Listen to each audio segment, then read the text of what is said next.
Bonjour les circadiens, j'espère que vous avez une belle énergie. Aujourd'hui, pour le 18e épisode du Circadien Podcast, j'ai le plaisir d'inviter Gilles Lartigot, qui est auteur, conférencier et créateur de contenu. J'ai découvert Gilles il y a 8 ans maintenant grâce à son premier livre Hit, Chronique d'un fauve dans la jungle alimentaire, livre qui va d'ailleurs fêter ses 10 ans cette année, et dans lequel il dénonce principalement les conditions d'élevage intensif ainsi que les conditions abominable dans les abattoirs. Et c'est ce livre qui m'a fait un gros déclic au niveau alimentaire. J'ai remis toute mon alimentation en question. Je suis passé végétarien et c'est à partir de là où j'ai commencé vraiment à faire des recherches en profondeur sur ce qu'est une alimentation saine. Et c'est quelque chose que maintenant je fais encore aujourd'hui et je ne cesserai jamais. Et ça, c'est une thématique qui tient beaucoup à cœur à Gilles. Il en parle énormément dans ses deux livres d'ailleurs, sur ses réseaux. Et vraiment, il prône en fait cette nécessité de revenir à une alimentation brute et locale. Il est également l'auteur de Hit 2, des morts et des vivants, que vous pouvez voir juste derrière moi. Livre qui est sorti il y a 4 ans et dont il a eu la générosité de m'offrir avec une petite dédicace. Et encore une fois, c'est un livre très percutant qui, une fois de plus, m'a apporté des prises de conscience. Il parle notamment, bien évidemment, de l'alimentation toxique, de cette société toxique dans laquelle nous vivons. Il aborde également le thème de l'industrie du cancer, les conditions de vie des personnes âgées dans les EHPAD, ou encore cette notion de survivalisme qui m'a beaucoup plu et dont on parle également dans ce podcast. Si vous n'avez pas encore lu ces livres, je vous invite vivement à vous les procurer. Ce sont des livres qui sont criants de vérité et même Hit, qui va maintenant avoir 10 ans cette année, eh bien, comme il l'a dit, il aurait pu le sortir ce livre aujourd'hui car il est toujours d'actualité. Gilles transmet également à travers des tournées de conférences, à travers ses réseaux sociaux et notamment YouTube et Instagram, et à travers son club privé qui s'appelle le Hit Club, dans lequel il a déjà enregistré plus de 1000 émissions. Et vous allez voir que ce podcast est très dense en informations. On a abordé plein de sujets qui sont passionnants. Et bien que Gilles peut avoir une carrure et une allure d'ours de la montagne, comme il le dit, il n'en demeure pas moins un être chaleureux et plein de sensibilité, et c'est ce qui fait toute la beauté du personnage. En tout cas, je vous laisse découvrir cet échange sans plus tarder, et je vous souhaite une très belle écoute. Eh ben écoute, moi tu vois, l'habitude de commencer mes podcasts avec un petit tour d'inclusion. En fait, il s'agit de partager l'énergie dans laquelle on est en ce moment. Ça peut être quelque chose de positif comme quelque chose de négatif qui te pèse. Donc voilà, de déposer un petit peu le mood dans lequel tu es en ce moment pour le bien de l'échange. Ok, ça me va. Donc voilà, je t'écoute. Ton mood du moment. Mon mood du moment, je suis dans une période hyper créative. C'est peut-être dû au printemps. Tu sais que l'hiver, en principe, c'est une période qui est propice à l'introspection. Moi, en tant qu'écrivain, c'est une période que je mets également à profit, bien que j'écrive tous les jours, parce que je produis énormément de contenu, notamment depuis les 3 ans, depuis le début du confinement. Donc, je produis des émissions dans un club privé qui s'appelle le Hit Club, où je fais 4 à 5 émissions par semaine. Je crois que tu as vu mon live hier avec Jack Ouais. Van Bergen. Euh, le printemps est particulièrement propice. Voilà, j'ai des tas de projets qui sont en train d'être finalisés. Et donc, ça me met dans un état d'excitation. Voilà, donc je suis plutôt enthousiaste. Je suis pas dans le monde des bisounours. Moi, tu vois, je vis dans le réel. Je pense que tu as lu le tome 2 de Hit. Donc, je suis vraiment bien ancré dans le réel, dans tout ce qui est problèmes sociétaux. Pour moi, l'alimentation, bien sûr, c'est un problème très important. Mais ce qui se passe aujourd'hui au niveau sociétal l'est encore plus, hein, au niveau citoyenneté également. Donc, il se passe beaucoup, beaucoup de choses. Donc, je vis dans le réel, je vis pas en reclus, même si je te podcast là depuis mon bunker. Mais voilà, c'est une pièce que j'ai appelée le bunker, mais ça n'a rien de bunker, donc post-Seconde Guerre mondiale, tu vois. Je suis pas, voilà, je dors pas avec mes armes à côté de moi, donc pas du tout. Je suis dans une pièce en fait qui est mon lieu de travail, où à ma gauche il y a une immense bibliothèque, à ma droite il y a une cuisine, juste en face de moi il y a un studio musical. Et donc, c'est mon environnement de travail. Donc, le mood dans lequel je me trouve ce matin est particulièrement positif, voilà, et dynamique. Donc, voilà, tu tombes bien. Voilà. Super. Pour partager un petit peu mon mood du moment, j'ai pris la décision en fait là à la fin du mois de rendre mon appartement et mon travail. pour aller voyager un petit peu en Europe, en sac à dos et en autostop. Parce qu'en fait, ça fait maintenant 2 3 ans que en fait, je vis dans ma grotte, j'ai développé très peu de relations sociales. J'ai la tête dans le guidon dans mes projets. Et du coup, tu vois, je me suis installé dans une routine qui est certes bénéfique, qui m'aide à me construire, mais qui est trop rigide, je trouve, en ce moment. J'ai du mal à vraiment m'en détacher. Et puis j'ai cet appel du voyage d'aller découvrir un petit peu les autres cultures. Donc du coup là, ça va être voilà, un nouveau chemin de vie à la fin du mois. Et puis voilà, comme ça, je vais pouvoir rencontrer aussi des personnes que j'ai rencontrées via les réseaux, aller connecter avec eux en vrai. Et du coup, ça va me permettre de remonter un petit peu le côté réseau, relations sociales. Donc c'est un mélange, là Euh, je suis dans un mélange de peur et d'excitation parce que je pars pour l'inconnu. Et c'est ça que je recherche un petit peu, c'est d'aller apprendre à me connaître à travers l'inconnu, plutôt que d'être dans cette routine où je suis constamment, je sais exactement ce que je vais faire dans la journée, je sais ce qui va se passer demain, etc. Donc voilà, c'est mon petit challenge pour cet été. et là, je suis à Dylan. J'ai 28 ans. Donc, tu es dans une période où il faut justement, il faut apprendre, tu es dans une période d'apprentissage. Tu sais que chaque décennie a une particularité. Voilà. Dans le temps, moi, je me reporte souvent sur l'histoire, je m'appuie sur l'histoire, je m'appuie sur notre passé. Euh, voilà, en général, les anciens, c'était à partir je dirais, des quinquagénaires, voire des sextagénaires, étaient là pour partager leur expérience, parce qu'on ne peut parler uniquement de ce que l'on a vécu. Donc c'est très bien ce que tu fais aujourd'hui, et tu as pris la décision de partager énormément de choses, de tes découvertes.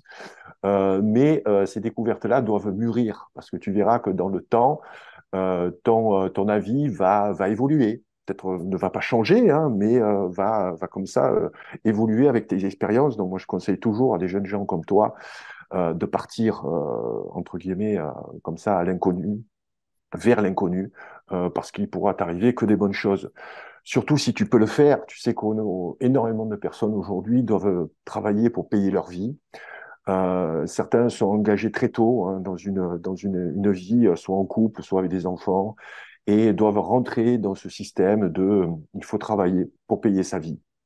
Donc toi, si tu as la chance de pouvoir t'extraire, je dirais, de ce système-là pour le moment, parce que je pense que tout un chacun, nous devons travailler pour payer notre vie. Il faut choisir juste un travail dans lequel on puisse s'épanouir, mais pas tout le monde, tu vois, a la possibilité, a la chance de partir comme ça pendant 1 an ou 2. On appelait ça à mon époque l'année sabbatique. Hmm.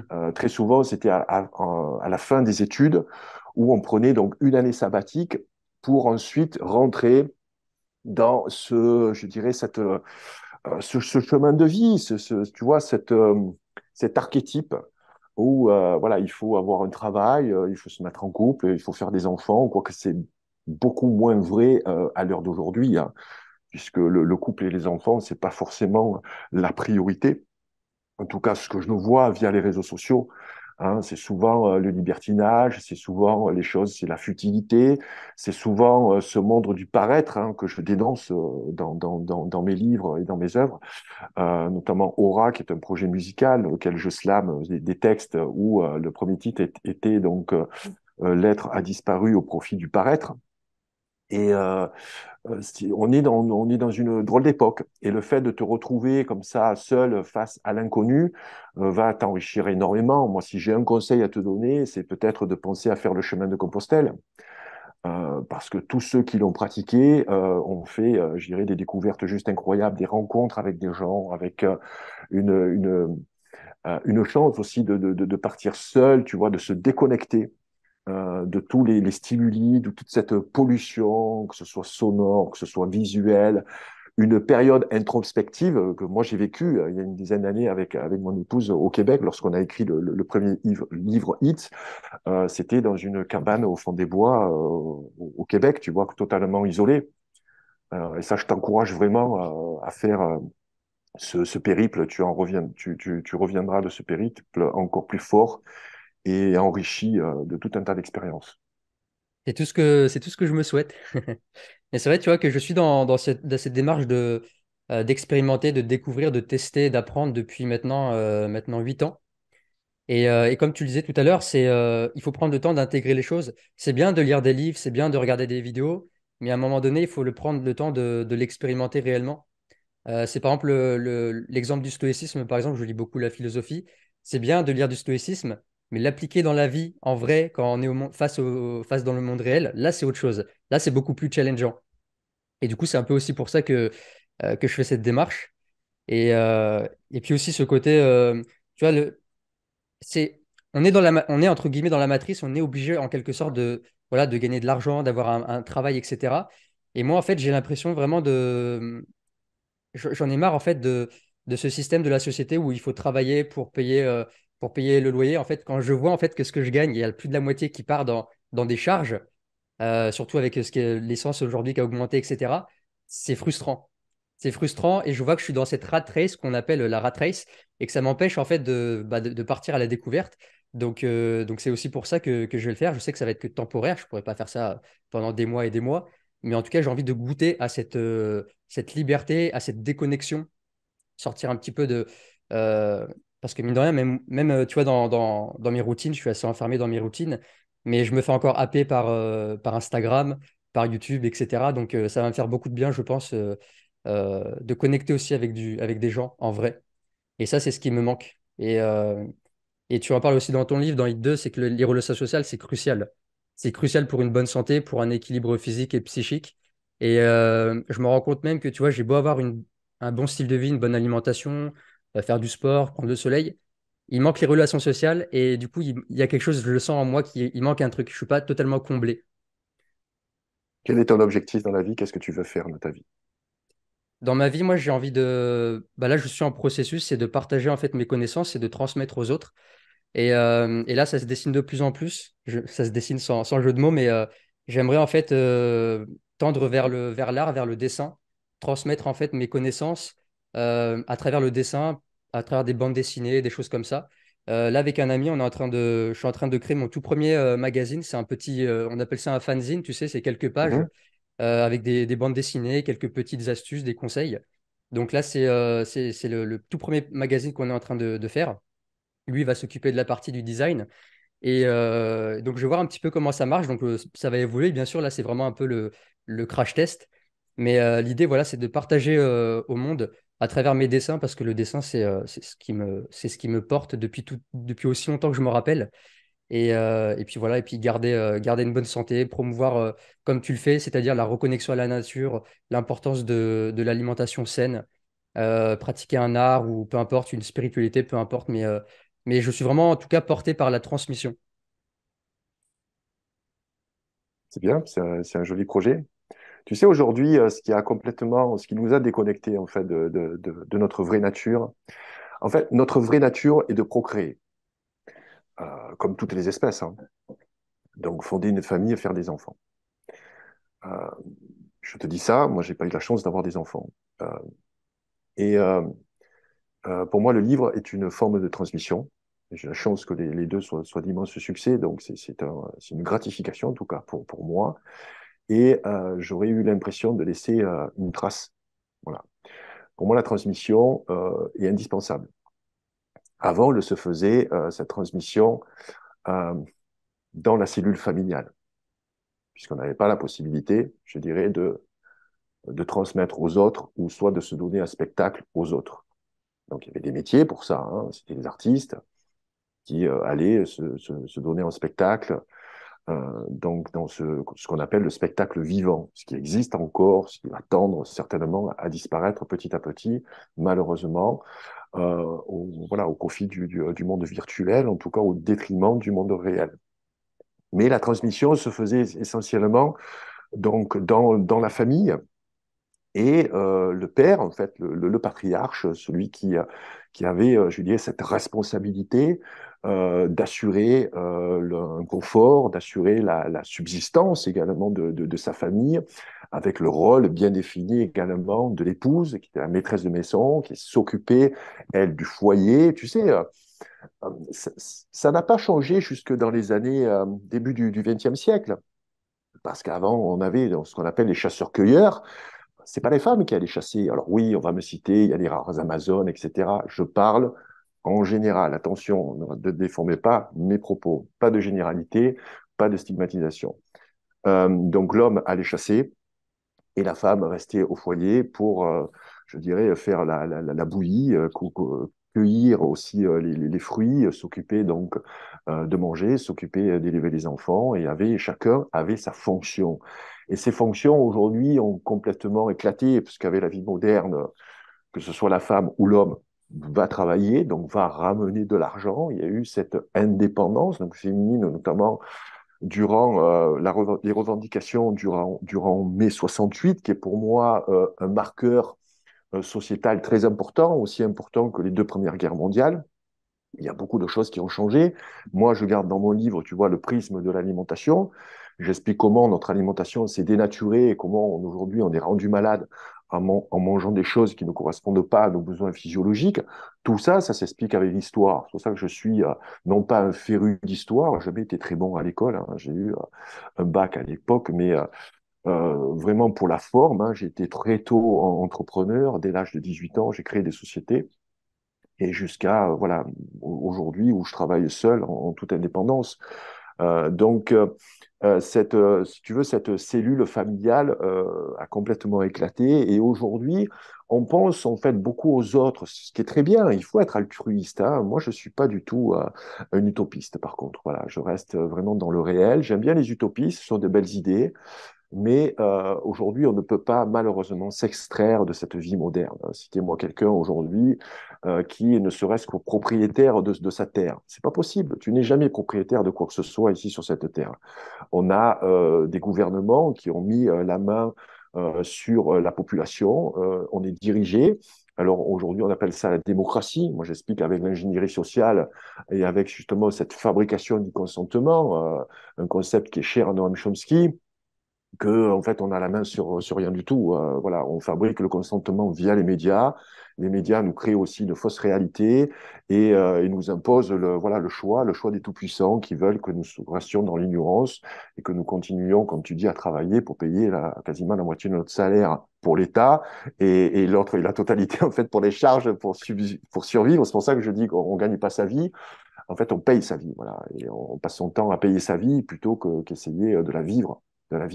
Hmm. C'est très dur aujourd'hui de s'extraire, tu vois, de cette société moderne. Même quand tu partiras, tu seras soumis à des lois, à des règles de frontières. Alors, je sais qu'il y a cette utopie des no-frontières. Voilà, le monde n'a jamais existé sans frontières. Il y a toujours eu des guerres, il y a toujours eu des guerres de territoire. Moi, je suis profondément, en fait, ancré dans mon pays, la France. Pourquoi? Parce que c'est ma culture. Je suis fier d'être catholique. Je suis fier également d'appartenir à cette génération multigénérationnelle, bien sûr, qui ont fait de la France un des pays les plus puissants au monde, que ce soit au niveau culturel, que ce soit au niveau sociétal, que ce soit au niveau des avancées, notamment pour les travailleurs et cette révolution française également, qui n'est pas forcément une révolution du peuple, hein, je pense que tu le sais, c'est une révolution donc du monde des bourgeois qui a voulu écarter les aristocrates, mais le peuple n'a jamais été au pouvoir, même pendant cette idéalisation de la démocratie grecque. Donc aujourd'hui, on a envie en fait de partager aux autres, et je pense qu'on on ne prend pas assez en considération, je dirais, notre propre existence et notre propre existence dans un couple avec cet objectif de procréer et de faire des enfants. Voilà. Hmm. Et je pense que le monde moderne nous a déconnectés de ça. Moi, je suis vraiment au regret d'être né à une époque, je dirais fin des années 60, après donc les fameux baby boomers. Hein. Pourquoi en fait les gens faisaient beaucoup d'enfants à l'époque? Parce qu'on vivait dans une époque de dynamisme après-guerre. Il y a eu le progrès, on travaillait moins, on avait plus de loisirs, et puis voilà. Donc on voulait faire des enfants parce que on pensait que le monde allait être meilleur, mais il n'a jamais été meilleur. Le monde en fait continue à se dégrader, et là aujourd'hui de plus en plus vite depuis le 21e siècle. Et donc on n'a pas encouragé en fait les personnes à rester dans un couple, à rester fidèles et à faire des enfants et à penser à transmettre déjà à son enfant. Ensuite, et tu fais bien de souligner le lien social. Le lien social est pour moi primordial. Et le lien social, malheureusement, s'est désagrégé depuis on s'est concentré en fait dans les villes. 8 personnes sur 10, il y a 100 ans, vivaient en campagne, travaillaient la terre, étaient des paysans. on gardait les vieux, hein, les anciens, donc peut-être je ferai partie bientôt, hein, je dirais au sein de la maison familiale. Tu vois, on ne divorçait pas à l'époque. Non, mais si c'était dur, on avait cette rigueur. On avait en fait des devoirs avant de réclamer des droits. Et aujourd'hui, on pleurniche pour avoir des droits, des droits, des droits. Oui, mais avant tout, on a des devoirs.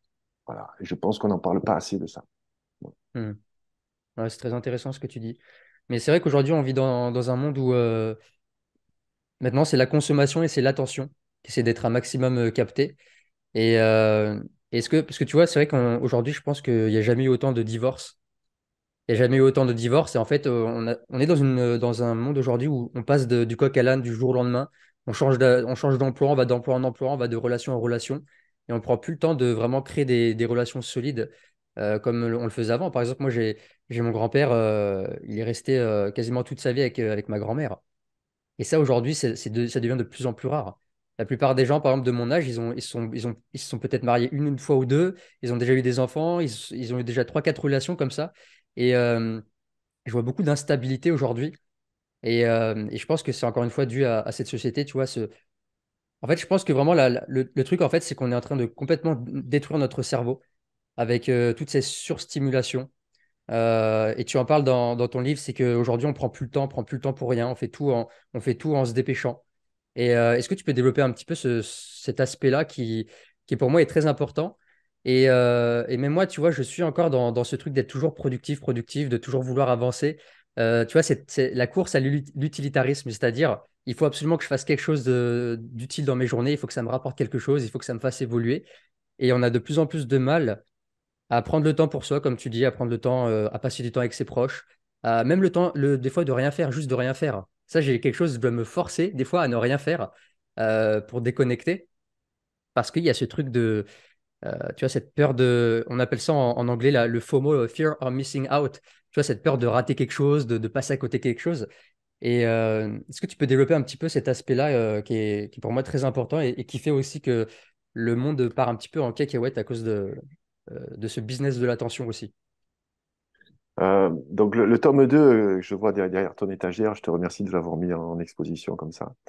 Il y a une chronique, donc j'écris sous forme de chronique, c'est pour ça que les livres aussi ont eu du succès, ils font 350 pages, mais ils peuvent être lus comme ça de façon sporadique. Il y a de petites chroniques qui sont assez... j'ai un peu tu vois, je me suis inspiré de ces séries où tu attends impatiemment, tu vois, la prochaine, tu vois, le prochain épisode, tu sais, on appelle Cliffhanger. ça voilà, le cliffhanger. Et donc, il y a une chronique qui s'appelle 15 minutes. Et c'est vrai que on prend plus le temps d'apprendre aujourd'hui. Alors, ça s'explique parce que depuis l'avènement justement de l'Internet, moi j'ai vu apparaître à l'Internet, hein, je fais partie de la préhistoire. Hein, donc, j'ai été un des premiers à m'intéresser au Macintosh, à Apple, à créer des clubs donc Apple entre utilisateurs. Donc, je te parle de ça il y a quasiment plus de 30 ans. Tout le développement de l'informatique, notamment dans l'édition et l'imprimerie, et également le développement des premiers sites Internet. Donc, j'ai été un des précurseurs en France, fin des années 90. J'ai créé également des startups. Voilà. Donc, je ne suis pas dans une frénésie comme Oussama Hamar, tu vois, mais j'ai quand même beaucoup, beaucoup d'expérience dans ce domaine-là, de levée de fonds, etc. Donc, j'ai connu du succès, j'ai connu des échecs, et je me suis aperçu que le monde allait en fait de plus en plus vite. Et ça, c'était dû à la technologie qu'on a mis en place. Il y a du très bon, il y a également du très mauvais. Alors déjà, c'est une technologie qui permet à tout un chacun de produire du contenu. Ça peut être une bonne chose, mais ça peut être également une mauvaise chose, parce que trop d'informations tue l'information, si tant est que l'information soit correcte. Et aujourd'hui, je déplore que quand on apprend quelque chose de quelqu'un, ou on fait une interview, ou on apprend une technique, eh ben, on va se dépêcher de la propager et de la partager à ceux qui nous écoutent. Il faudrait quand même mettre, euh, je suis dans cette dynamique-là, tu l'es aussi certainement, on est tous dans cette dynamique-là. Lorsqu'on connaît quelque chose, notamment, tu vois, pour le premier livre, c'était la maltraitance animale, de suite voulu en parler. Mais heureusement que j'ai fait le livre. Je vais te dire pourquoi. J'ai rencontré Devin Townsend, qui est un musicien incroyable, une espèce de Frank Zappa du monde du métal, qui est dans de mes deux ouvrages, qui est un petit peu ce fil conducteur, qui a de suite tempéré mes ardeurs, parce que j'ai rencontré en 2010, à l'époque où je travaillais sur l'écriture de hit, où j'étais en plein dans les enquêtes, dans les abattoirs, les élevages industriels, la maltraitance animale. J'avais beaucoup de colère en moi. J'étais vraiment un guerrier. Comme l'image que tu vois dans le premier livre était vraiment je dirais, mon mindset à l'époque. Et lui me disait que c'était pas la peine en fait de se mettre en colère, que la colère pouvait être aussi une excuse pour rejeter, si tu veux, le discours de l'autre, en fait, effrayé. Et il faut plus être dans, je dirais, l'apaisement et donner envie aux personnes d'en connaître, d'en savoir plus, voilà, d'approfondir les choses. Non pas d'édulcorer le message, parce que le message dans le 1 quand même est assez violent sur la maltraitance animale, mais le livre m'a permis déjà de tempérer mes ardeurs. J'ai mis quasiment 2 ans à l'écrire, le premier, tu vois, donc voilà, c'était mon premier livre, etc. Donc, et le fait que d'avoir mis du temps, ça a apaisé un petit peu mon écriture, tu vois. Et aujourd'hui, on est dans cet empressement. Comme tu dis, j'appelle ça l'infobésité, on a envie de tout savoir, de tout apprendre. Bien sûr, tout est passionnant, mais on ne peut pas tout apprendre. On n'a pas un cerveau, je dirais, on n'a pas une intelligence artificielle. D'ailleurs, c'est un oxymore. Une intelligence ne peut pas être Non. artificielle. Tu vois, je te dis, après, voilà, c'est des termes marketing, mais chacun on a une intelligence propre, hein. Mes poules ont une intelligence qui, voilà, leur fait vivre leur vie de poule, mais elles sont intelligentes à leur niveau, à leur façon, et elles font des choses que moi je ne pourrais pas faire, et inversement. Donc on a envie comme ça de tout apprendre très vite, mais malheureusement, il nous faut du temps. Et la technologie nous a dépassés. Euh, le fait qu'on soit constamment sur nos mobiles, je suis comme toi, je regarde mon fil Instagram puisque je gère mes messages, je travaille seul avec mon épouse qui est mon éditrice, donc on travaille que tous les deux. On ne peut pas tout voir, répondre à tout le monde, etc. Ça crée, tu vois, beaucoup de frustration. Peut-être que tu es dans ce cas également.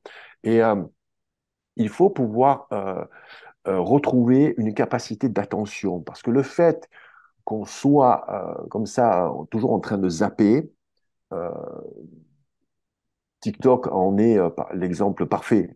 Tu vois, cette espèce de scrolling où tu as pendant 30 secondes quelqu'un qui va te parler en vitesse x2.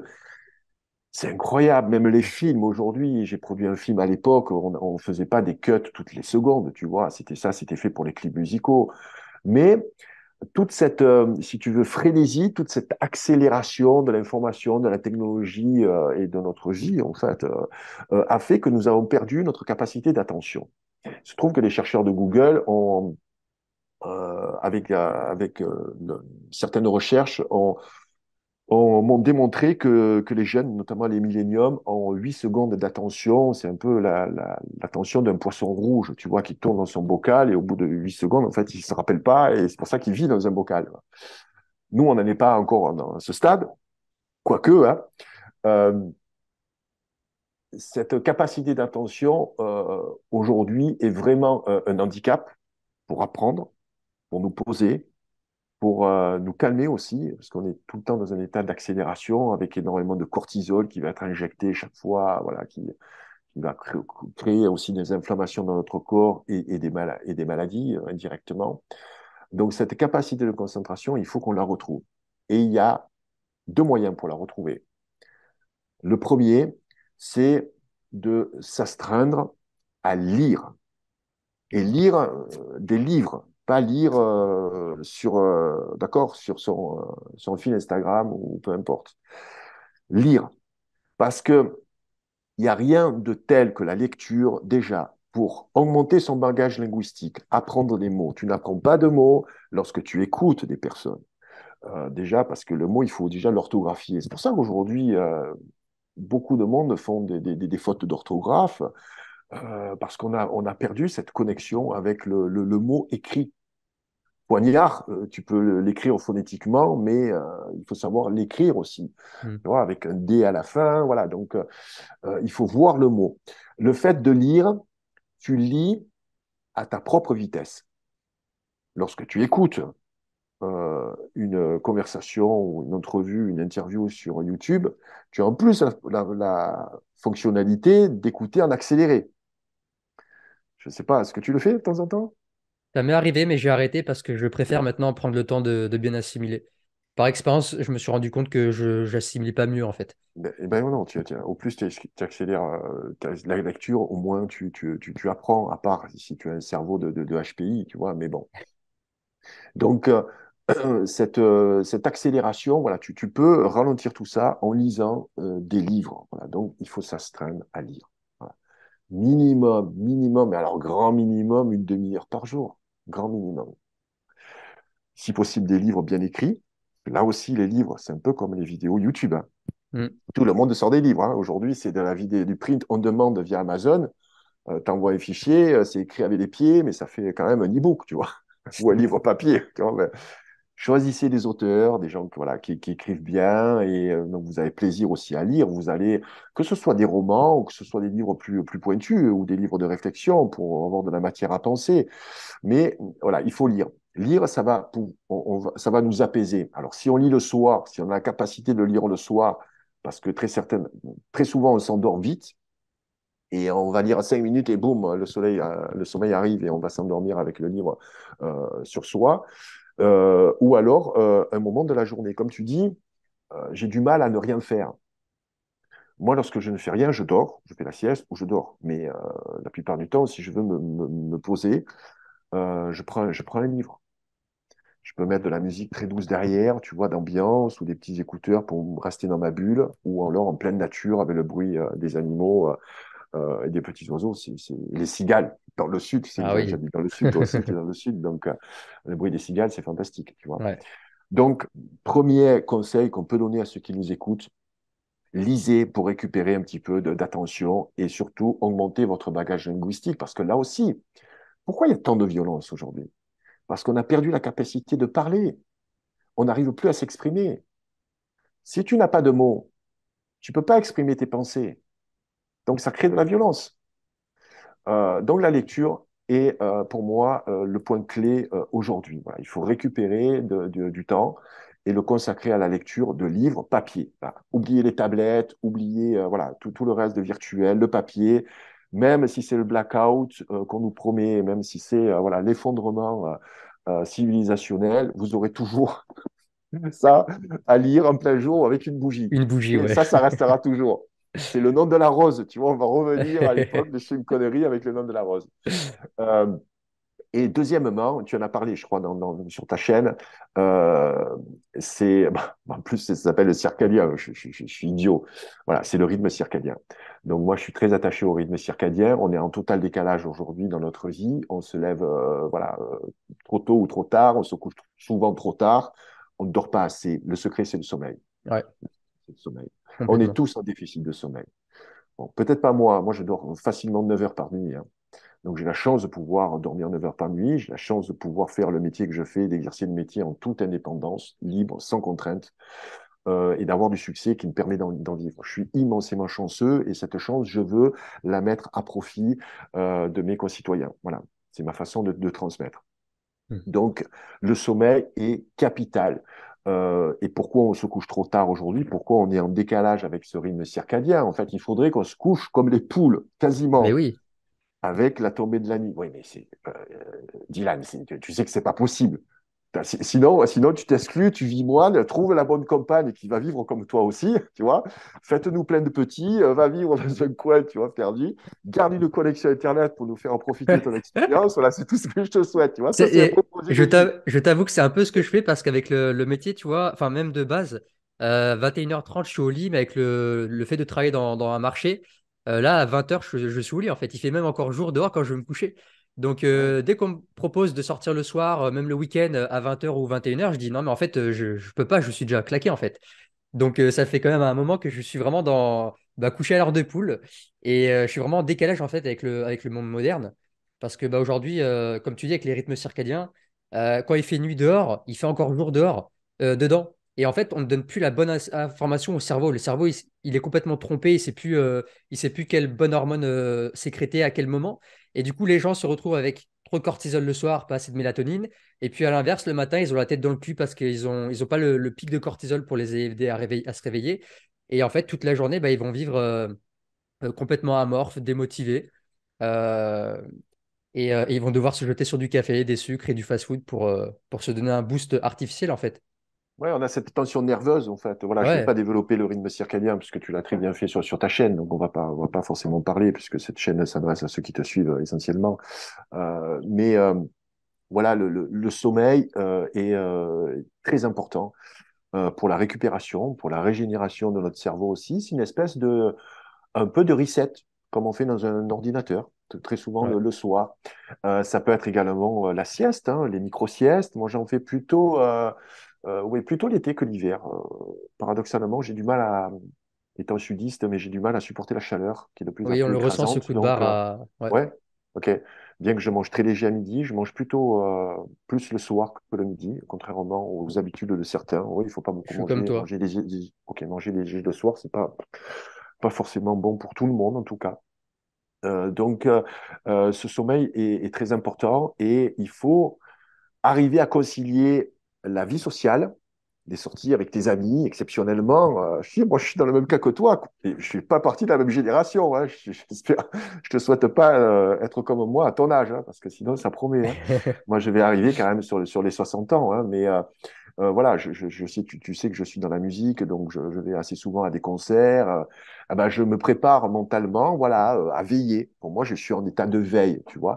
Mais quand tu as l'excitation ou quand je fais les shows conférences, que je finis à 10 heures, que je rencontre après les personnes qui viennent faire des dédicaces et tout, je me couche à 1 heure du matin des fois. Même, j'arrive pas à dormir parce que je suis Ah excité. oui, Tu vois, tu as ouais, cette j'imagine. excitation-là. Ah bah, il faut que tu récupères après le lendemain. Et c'est pas en faisant la grasse matinée. Une fois que tu as pris l'habitude, je pense que ça t'arrive toi aussi, de te lever tôt ou à une certaine heure, même si tu te couches tard, tu te réveilles toujours à cette heure-là. Ouais. Il ne faut pas croire que on accumule des heures de sommeil. Non, on n'est pas en déficit de sommeil, on va récupérer des heures de sommeil. C'est pas parce que si vous dormez pas 2 jours, vous dormez après 24 heures, c'est pas, vous ne serez pas en pleine forme le troisième jour. Hein. Ça marche pas comme ça, en fait. Il faut pas culpabiliser surtout. Tu vois. Mais il faut pouvoir tenir. Alors, tu as plein de choses, tu le sais, bon, c'est l'alimentation, pas forcément les excitants, un petit peu café ou etc. Mais voilà, et puis c'est le plaisir. Je dirais le plaisir, en fait, on n'a même pas besoin de manger. Moi, je te raconte une anecdote. Lorsque je suis revenu donc, en France avec mon épouse, c'était début 2014 pour faire les tout premiers shows conférences. Et le premier qu'on a donné, c'était dans une église. C'est l'église de Sainte-Rita à Paris. On a eu un prêtre qui nous a accueillis dans l'église. On a blindé tous les bancs de l'église. Il y avait 200 personnes à Sainte-Rita, qui est Wow. aujourd'hui malheureusement une église qui n'existe plus, qui a été détruite au profit d'un parking, je crois. Enfin, non, voilà, mais malheureusement. Donc, c'était voilà, mon premier show conférence, c'était juste exceptionnel, tu vois. Et pendant quasiment 2 jours, je n'ai pas pu manger. Je n'avais plus faim. En fait, j'étais tellement rempli d'émotions et souvent des émotions contradictoires. Je pouvais passer des rires aux larmes. Donc bon, j'avais, tu vois, une quarantaine d'années, donc c'était pas l'andropause hein, qui pointait sur le bout de son nez, les gestions des hormones et tout, tu vois, mais le fait d'être heureux, tu vois, de partager ça, d'avoir recueilli des témoignages, mais alors hyper émouvants, tu vois, donc je basculais comme ça, donc, au niveau émotionnel. Alors je ne mangeais pas, bon, je fais un peu mon Marseillais, hein, je grignotais, tu vois, mais je n'avais pas cette appétence que j'ai habituellement. Donc, le côté émotionnel peut également nous nourrir. Il y a le côté aussi, il y a le danger. Lorsque tu es en difficulté, lorsque tu as ces décharges comme ça d'adrénaline, de cortisol qui va te pousser à te défendre, à répondre à un danger, tu penses pas à manger ou à l'énergie ou attends, je vais me coucher tard, tu vois. C'est vrai. On replace, tu vois, les valeurs où elles doivent être. Voilà, les priorités reprennent leur place, en fait. Voilà. Donc voilà, le sommeil est très important. Donc si possible, voilà, les conseils à donner, c'est éviter de regarder des séries, éviter de jouer aux jeux vidéo jusqu'à pas d'heure, éviter de scroller sur votre Hmm. Instagram. Le conseil que je peux vous donner, c'est peut-être un conseil de grand-père, tu vois, ou d'ancien, ou d'homme de la préhistoire. Avant de vous coucher, prenez un bouquin, coupez le portable, coupez le Wi-Fi, coupez les ondes. Et j'ai vu une interview très intéressante sur ta chaîne d'une personne qui parlait des ondes électromagnétiques. Moi, j'ai travaillé Oui. sur la géobiologie. Je Hmm. m'intéressais, il a des solutions assez intéressantes de prise à la terre. Exactement. J'ai vu que tu as une vidéo où tu as tes pieds comme ça, là, Ouais. donc, de marcher, voilà, pieds nus, avant de se coucher pour se décharger de l'électricité. Donc, regardez ces vidéos de Dylan, je suis persuadé qu'elles sont super intéressantes. Voilà, moi, c'est des choses, si tu veux, j'ai pris connaissance il y a à peu près une dizaine d'années. en faisant intervenir des amis qui étaient géobiologues. J'ai changé, par exemple, l'orientation de mon lit, qui était sur un croisement, tu vois, un croisement Ah ouais, ça va loin quand même. Marie-Curie. Bah, je suis allé loin, alors pas forcément très très loin, mais j'avais des problèmes d'électromagnétisme, j'avais des prises qui n'étaient pas à la terre. Et puis, pire, en fait, on le ressent. On n'est pas, mon épouse et moi, électrosensibles, mais on a quand même une certaine sensibilité. Il y a des jours où je sais, selon où je suis, où j'ai des ondes de Wi-Fi, il y a des perturbations, en fait, j'ai mal à la tête. Ouais. Moi, j'ai l'impression d'avoir une espèce de compression. Souvent, en fait, l'expérience. Vous roulez en voiture, vous êtes sur une cage de Faraday, hein. Je sais pas si tu connais le principe Oui, des cages de ouais, Faraday, je voilà. connais, ouais. Ok. Donc, on est dans une cage, en fait, où les ondes restent dans cette cage. Si on a le portable comme ça, avec le GPS, donc qui connecte tout le temps, moi, des fois, je fais des trajets de 10-12 heures pour faire des conférences. Je vous assure que si vous mettez le GPS pendant 10-12 heures, vous sortez de la voiture, vous avez la tête comme ça, hein. Tu as la tête, en fait, comme un four à micro-ondes. Hum. Voilà, donc ça, c'est pas des choses qui sont évidentes. Conduire aujourd'hui sans GPS, bon, c'est un peu compliqué. Donc, vous le coupez quand vous êtes sur un grand axe autoroutier. Voilà, vous n'allez pas reprendre les cartes. Tu as connu ça, les cartes de routières? Alors moi, T'es je trop l'utilise jeune. pas, mais mon T'es oncle, trop je vois jeune. qu'il est... Ouais, je suis trop jeune. Mais j'ai Ouais, un oncle encore, quand on fait la route avec lui, il prend les cartes. On fait, enfin, au lieu de faire 6 heures de borne, on fait le double, parce qu'il veut ah bah, absolument passer par les petites départementales ou quoi, mais ah non, mais ça, c'est génial. Et, c'est voilà, vrai il que faut éviter c'est les bon axes point, ouais. autoroutiers. Dès qu'on a sur des routes, ne serait-ce les nationales ou les départementales, tu vois que la France, en fait, c'est le plus beau pays du monde, hein. Je comprends pas Hum. pourquoi tout le monde veut partir de la France. Mes amis, vous connaissez pas la France, en fait. C'est Si merveilleux. vous voulez partir de la France, c'est que vous connaissez pas la France. Alors, on peut vouloir partir de la France par rapport, je dirais, à la situation merdique qu'on connaît. Moi qui viens du Québec, je vous dis que la situation là-bas, c'est la même chose, hein, ou en pire peut-être, tu vois. Juste déjà Pas tout dans le pays, l'aspect mais aspect alimentation, au Québec, je pense que tu n'avais pas les petits marchés de producteurs comme on a ici, nous. non, non, Il y non. en En avait fait, beaucoup moins. quand je suis arrivé là-bas et on s'est installé en campagne, on a demandé donc le marché. On nous a dirigés vers le supermarché. Non, mais marché. Alors à Montréal, tu as des marchés. Tu as Jean Talon, Atwater, qui sont des marchés permanents, semi-couverts, où tu as des producteurs. Il ne faut pas croire qu'au Québec, il n'y a pas de bio. Il y a du bio, il y a des producteurs, il y a des petits paysans, etc. Mais dès que tu sors des grandes métropoles, je dirais Trois-Rivières, Québec, Montréal, tu n'as pas de marché. On n'a pas la culture du marché comme on a en France. C'est incroyable. La chance que nous avons en France d'avoir ces marchés paysans, on ne s'en rend pas compte. Non, mais c'est vrai, hein. Premièrement, on achète directement au producteur. Donc en fait, tu le payes 2 fois plus parce que lorsqu'il va revendre, par exemple, même à des magasins bio ou à des épiceries, il va leur vendre moitié moins cher, puisque le revendeur prend 50% du prix. Ça, on appelle ça un distributeur, que ce soit dans le livre, le disque, l'alimentation, le prêt-à-porter, etc. Donc là, on a la chance d'avoir des producteurs qui vont vendre des fruits, des légumes, ou alors des préparations qu'ils ont fait, qu'ils ont cuisiné ou le jour même ou la veille, donc des produits frais, mûrs, de saison, directement au producteur, en court-circuitant tous les circuits. Et si tu es un peu malin, et je te le conseille, payez en liquide, les amis. Payez en liquide, arrêtez avec la carte bleue. Hmm. Ne payez pas sur le marché avec une carte bleue, par pitié. Ça fait des frais Payez en liquide, pour on a eux. encore du liquide, on a la chance encore d'avoir cette indépendance financière qu'on veut nous lever Ouais. avec ce valet électronique où on va tout avoir les QR codes, la monnaie électronique, etc. On va être complètement asservi et muselé. L'argent liquide est une solution, une porte de sortie pour nous. Donc voilà, je vais pas moi, développer à ce point-là. Je pense que tout le monde a compris. Payer en liquide, surtout les petits commerçants, pas dans les grandes chaînes ou dans les gros magasins, on est d'accord. Mais sur le marché, allez avec vos billets ou vous allez au distributeur avant, vous payez en Hmm. liquide. Tu, Donc on a tu la recommandes, chance toi, incroyable la... d'avoir les marchés, c'est juste incroyable. Ouais. D'ailleurs, j'étais au marché ce matin, j'étais au marché de Nîmes. J'y vais tous les vendredis pour aller chercher mes petits produits. Et franchement, ça change la vie, même la relation avec le producteur. J'aime bien. Et du coup, je prends le temps avec le producteur de savoir quel engrais il utilise, s'il en utilise, qu'est-ce qu'il donne à manger à ses poules. Là, ce matin, je parlais à un producteur, ça fait 30 ans qu'il élève ses poules. Et il leur donne, il me disait qu'il récupérait par exemple un renard ou des carcasses. Et les poules, il disait, oh, tu reviens 1 heure après, la carcasse, elle brille, elles ont tout bouffé. Parce qu'ils donnent vraiment voilà, le meilleur grain pour leurs poules, etc. Et moi, j'adore apprendre des choses comme ça auprès des producteurs. Et puis, ça développe la confiance. Tu t'es dit, OK, lui, il sait de quoi il parle. Il est, euh, il est aligné avec ses valeurs. Il fait les choses proprement. Et du coup, voilà, tu sais que tu vas prendre un bon produit. Et moi, je retrouve aussi cette relation qu'on a perdue dans les supermarchés, hein, où tu entends des bip bip de partout. Ça fait très longtemps que je mets plus les pieds dans un supermarché, sauf les magasins bio pour acheter peut-être que petites conneries. Ou alors, sinon, si je mets les pieds dans un supermarché, dans un casino, un Inter ou je sais pas quoi, c'est pour acheter un sac poubelle ou des éponges, tu vois. Et puis je sors vite fait parce que ça, c'est anxiogène, ça bip de partout. L'atmosphère, elle est affreuse. Elle est Ouais. affreuse. Alors, pour déculpabiliser les personnes qui vont au supermarché, pour déculpabiliser aussi les personnes qui achètent des légumes non bio, je vous encourage à continuer. Il vaut mieux manger des légumes, même s'ils sont pas bio, que de ne pas en manger du tout. Ouais, ça tu le dis Voilà, dans le livre. choisissez plutôt si vous êtes en. Ouais, c'est pas moi en fait qui le dit, tu sais, moi je récupère beaucoup de propos de personnes que j'ai rencontrées qui ont la légitimité de dire ce qu'ils disent. Là, ce sont des propos du professeur Richard Béliveau, qui est un universitaire donc québécois qui intervient à l'université de McGill, donc c'est un professeur qui a découvert les vertus anti-cancer des aliments, bon, notamment des fruits et des légumes, bien entendu. Il dit la chose suivante, il vaut mieux manger des légumes, même s'ils ne sont pas bio, que de ne pas en manger du tout. Voilà.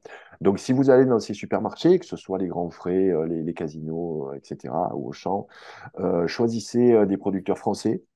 Choisissez des labels. Il y a des labels en France qui ne sont pas forcément bio, mais agriculture équitable, tu vois, ou agriculture raisonnée. J'ai dans mon club un producteur de tomates, tu vois, qui fait des tomates hors sol dans le Luberon. Je t'assure que je préfère manger ces tomates-là que de manger des tomates bio qui vont venir d'Espagne. Moi, le Clairement. bio, j'ai pas confiance. Je te le dis de suite. Il y a trop d'arnaques dans le Alors, est-ce bio. que tu peux développer Euh, cet aspect-là? euh, je vais développer cet aspect-là. Parce que le bio est une arnaque, ça, on s'en rend de plus en plus conscience. Alors, euh, oui et non. Une arnaque, au niveau des prix, en tout cas, les marges sont Ouais. supérieures dans le bio que dans l'agriculture traditionnelle et même dans tout ce qui est plats préparés. Moi, je dénonce aussi les plats préparés, tout ce qui est pâtisserie bio. Il n'y a rien de plus simple aujourd'hui de faire une pâtisserie, de faire un cake, etc. Bon, très souvent, vous avez des choses qui ne sont pas forcément très bonnes pour nous. Je vous prends un exemple, l'huile de tournesol. Moi, évitez les produits avec de l'huile de tournesol, il y a beaucoup trop d'oméga 6. Voilà. Ce sont des acides gras pro-inflammatoires. Donc, ce ne sont pas forcément de bonnes huiles. Moi, je prépare mes pâtisseries avec de l'huile de coco. Ça permet d'en mettre beaucoup moins et d'avoir une huile de meilleure qualité que, par exemple, l'huile de tournesol.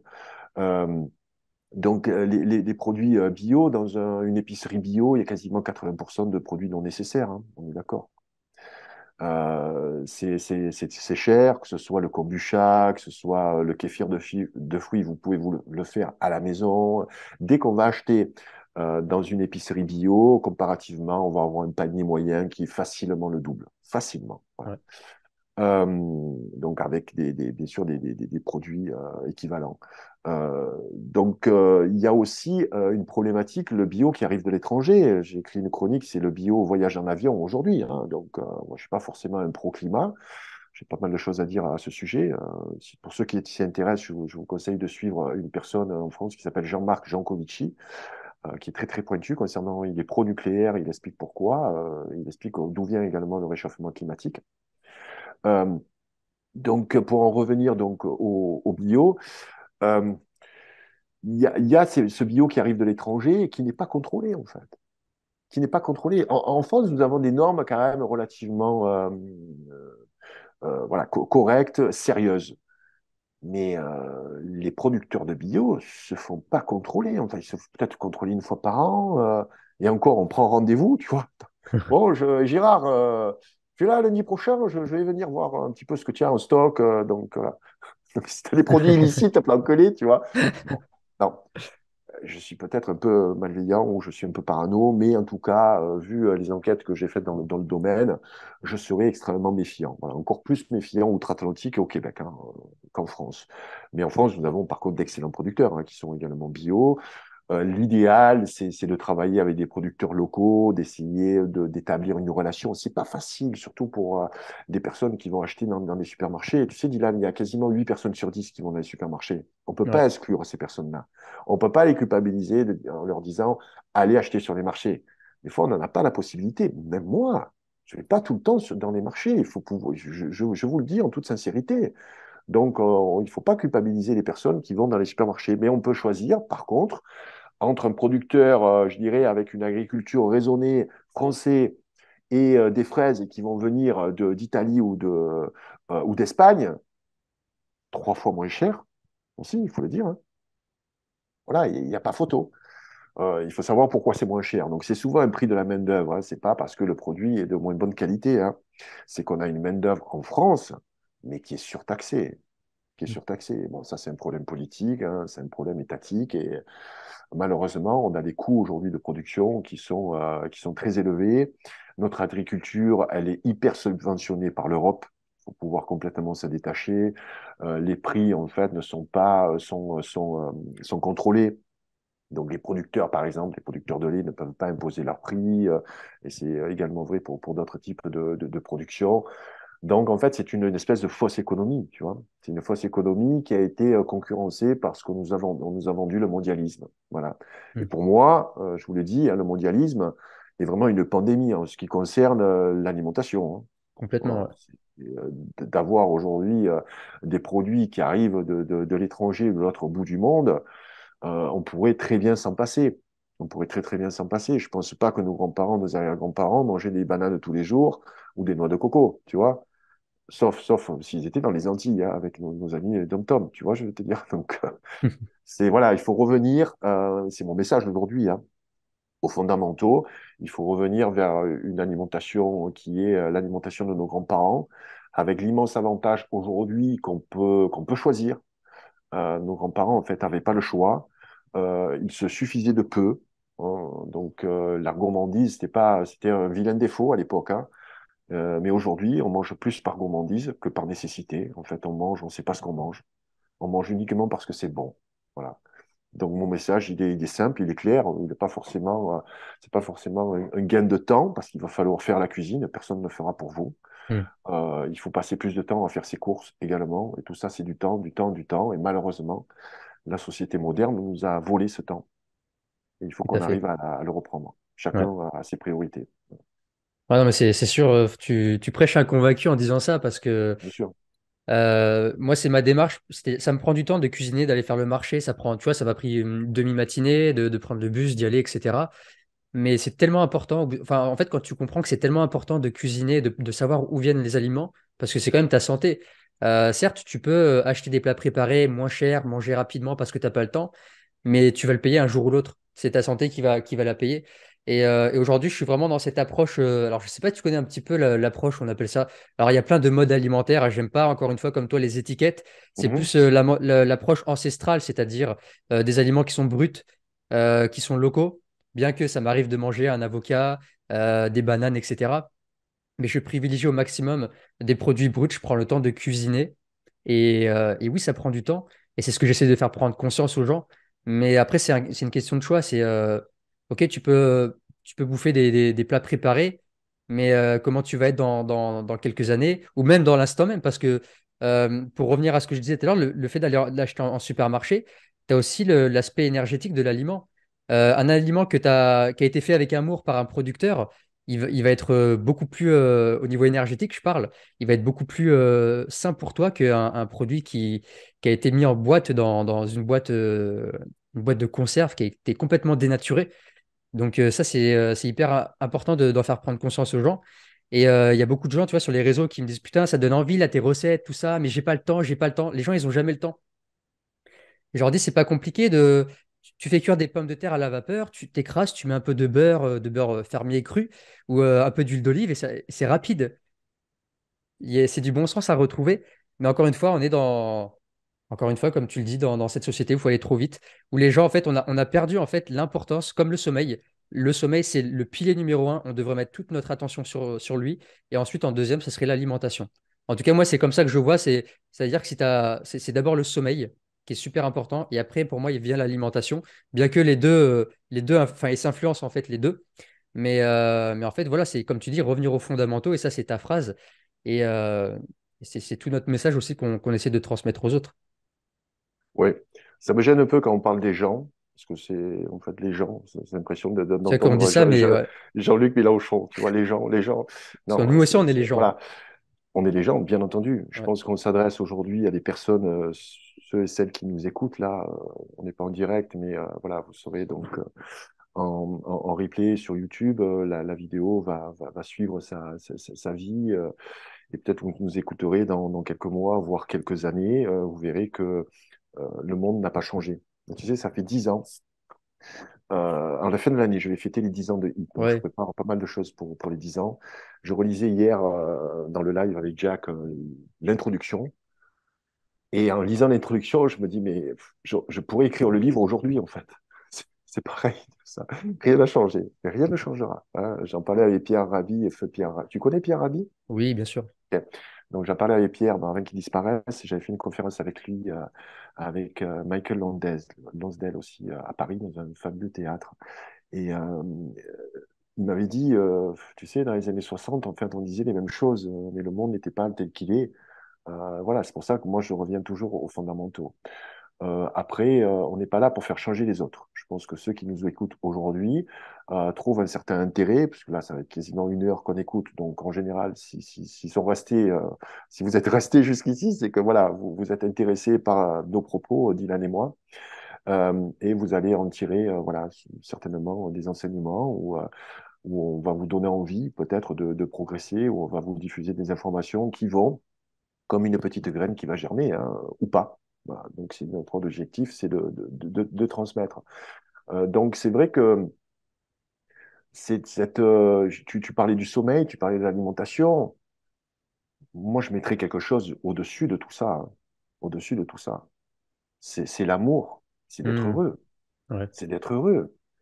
Moi, je connais des personnes qui sont très heureuses, qui mangent de la merde, tu vois, qui se couchent des fois comme un pas d'heure, et qui ont vécu leur vie comme ils devraient vivre leur vie. Je prends très souvent un exemple, bon, un musicien qui est aux antipodes de mon mode alimentaire, mais que j'admire de par son intégrité artistique, du fait qu'il ait vécu sa vie juste en mangeant des patates frites, tu vois, et puis en buvant des Jack Daniels à outrance.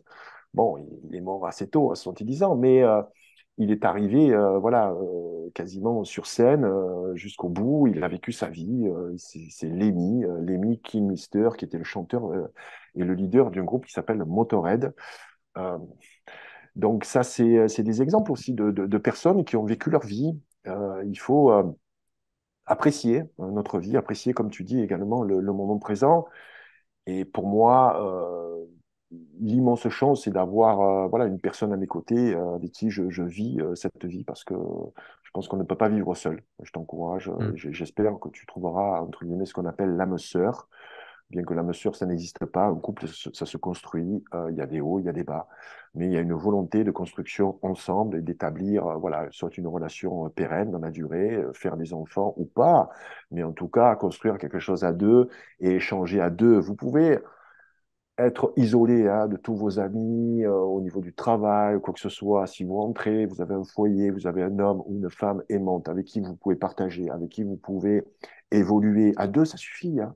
À deux, ça suffit. Je t'assure que moi, il y a 10 ans, maintenant plus, à peu près 13 ans, donc lorsqu'on a découvert, je dirais, on a ouvert la boîte de Pandore avec la maltraitance animale. Ensuite, ça a tout été, ça a été tous les problèmes sociétaux, tout ce on vit dans le mensonge, en fait. On vit dans le mensonge, les amis. Les médias, les politiques, voilà. Et tout ça, aujourd'hui, est aux yeux de tous. Moi, ce que je regrette, c'est qu'il n'y ait pas plus de colère, en fait, de saine colère. Hein. Je n'ai pas une colère idiote, Hmm. une saine colère par rapport aux gens aujourd'hui qui nous gouvernent. On a un ministre de l'économie aujourd'hui qui dit des propos pornographiques dans un roman, c'est le quatrième roman qu'il écrit. Bruno Le Maire, qu'est-ce que tu branles à écrire des romans? Non, mais il faut raison garder. Le mec est ministre de l'économie, on a l'économie qui s'effondre. Il nous promet de faire effondrer l'économie russe, c'est l'inverse. Le mec, c'est un âne batté. Il sort un roman où il parle d'anus dilaté, mais c'est un truc c'est terrible. Tu n'es pas au courant de cette histoire? Pas du tout, non. Tu checkes Bruno Le Maire au roman, tu vas voir, ça fait la une hein, depuis quasiment une semaine. Donc, comme quoi, il faut mieux pas tout savoir, mais ce genre de choses, je dirais, c'est révoltant, en fait. Hmm. C'est insultant par rapport à nous, citoyens, un ministre de l'économie qui sort un roman. Bon, en plus, avec ces propos-là, qui sont détestables, mais de la part d'un ministre de l'économie, en fonction, en En plus, ouais. fonction, c'est ça qui est grave. C'est ça qui est gravissime. Et le mec, tout sourire, hein.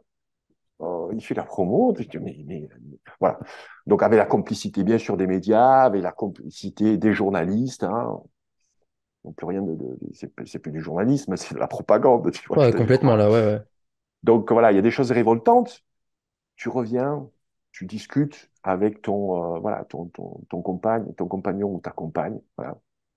Et donc, voilà, que ce soit un homme, une femme, deux hommes, deux femmes, peu importe. Un couple, Un tu vois, un clan. couple, le Tu en clan. parles dans le livre à la fin avec Wall West, le clan. Mais ouais, le clan, bien entendu. Ouais. Est-ce que Le tu clan, penses, ouais. est-ce que tu penses justement, tu disais en fait que les gens aujourd'hui, il n'y a plus de colère saine, même de révolte, parce qu'il y avait cette France révolutionnaire, tu vois, à l'époque. Mhm. Et d'après toi, pourquoi est-ce qu'on l'a perdu?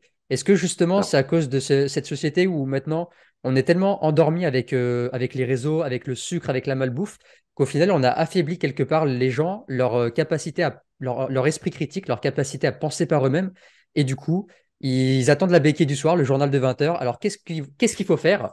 Qu'est-ce qu'ils vont nous dire? Et comme ça, on va l'appliquer de A à Z sans réfléchir. Tu vois, quand je voyais par exemple des gens tout seuls dans leur voiture avec un masque, le masque, bon, j'ai pas envie de juger, mais tu vois, on a perdu cet esprit critique. Et moi, je parle beaucoup du penser par soi-même. Et c'est fondamental. Mais qu'est-ce qui, d'après toi, fait qu'on a perdu cette France révolutionnaire qui a arrêté de se rebiffer? tu caricatures un peu. Tu fais un peu ton Marseillais, toi aussi. Oui, c'est Quoique vrai. Nîmes, c'est pas très loin de Marseille, hein. Pourtant, je suis pas, j'ai vécu à Marseille, mais Euh, je suis pas marseillais. donc, tu caricatures un peu. Je pense que le journal de 20 heures aujourd'hui, enfin voilà, il est vraiment sur le déclin. Il n'y a que les personnes âgées qui regardent le journal de 20 heures. Voilà, aujourd'hui, on Mm. s'abreuve notamment via les réseaux sociaux et c'est vrai aussi via les médias mainstream. Les médias mainstream, c'est les infos en continu, type BFM, LCI, etc. Donc, qui sont que de la propagande, en fait. Voilà, il faut trouver des médias alternatifs, des médias qui sont sans conflit d'intérêt, voilà, qui vivent par des dons ou par des abonnements privés. C'est pas eux qui détiennent la vérité, mais au moins vous aurez un deuxième son de cloche. Mon père me disait toujours, pour prendre une décision, il faut que tu aies les deux sons de cloche. Voilà, donc essayez. Si vous avez une mentalité dite de droite, entre guillemets, puisque la droite et la gauche aujourd'hui, tout est flou, hein, mais si vous avez une mentalité plutôt de droite, ben, écoutez les médias de gauche. Si vous êtes une mentalité de gauche, écoutez les médias de droite. C'est compliqué, hein. Mais voilà, il faut un petit peu se forcer et vous aurez déjà une ouverture d'esprit et vous aurez la possibilité, comme je le fais moi dans le Lead Club, je ne fais pas du tout de prosélytisme ni de propagande, je donne de la matière à penser pour que les personnes puissent formuler leurs propres pensées. Voilà.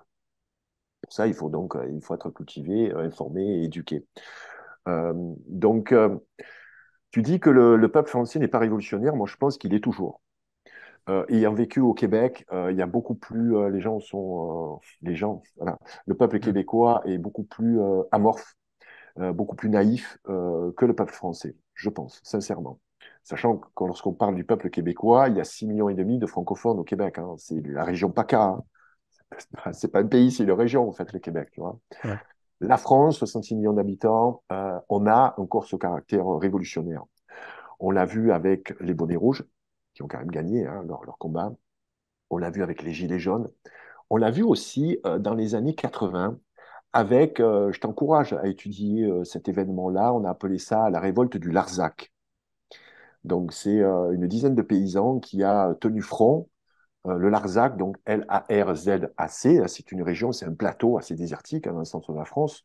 Et donc, il y a entre guillemets, des ex-68ards, tu vois, qui sont allés aider des paysans pour résister à l'expansion d'un camp militaire qui a été promu à l'époque de Valéry Giscard d'Estaing, tout ça. Et lorsque Mitterrand est passé, donc 10 ans plus tard, Mitterrand a dit, voilà, on n'étendra pas le camp militaire. Donc, ces paysans ont gagné.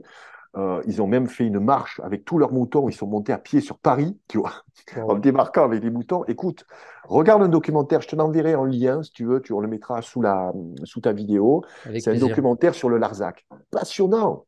Mais c'est une série Netflix, quoi, tu vois. Mais ça s'est passé. Ça s'est passé en France. C'est là où on a découvert José Bové, tu vois, à l'époque. Celui qui avait démonté les McDo, tout ça. Bon, bref. Mm. Qui est devenu plus tard un politique, qui s'est fait happer par la politique. Mais bon, personne n'est parfait. Donc pour en revenir, moi je crois qu'on a cet esprit révolutionnaire et pour te dire, je suis revenu en France pour ça en fait. Voilà. Je ne pouvais pas me contenter de vivre à 7 000 kilomètres, ouvrir ma gueule, je vais être dans les tranchées avec vous et résister en tant que résistant français pour faire honneur justement à la France, à nos valeurs françaises. et donc résister contre cette oligarchie qui nous pousse vers un européen, vers l'Europe et vers un mondialisme et vers un transhumanisme également. Donc, moi, je suis profondément ancré ici, tout en étant ouvert, bien entendu, aux étrangers, tout ça, mais voilà, j'ai cette révolte en moi, j'ai cette saine colère et je ne suis pas le seul. Et je pense qu'on est nombreux en France, tu vois. On est nombreux. Il y a beaucoup de lanceurs d'alerte en France. On l'a vu pendant la période du Covid.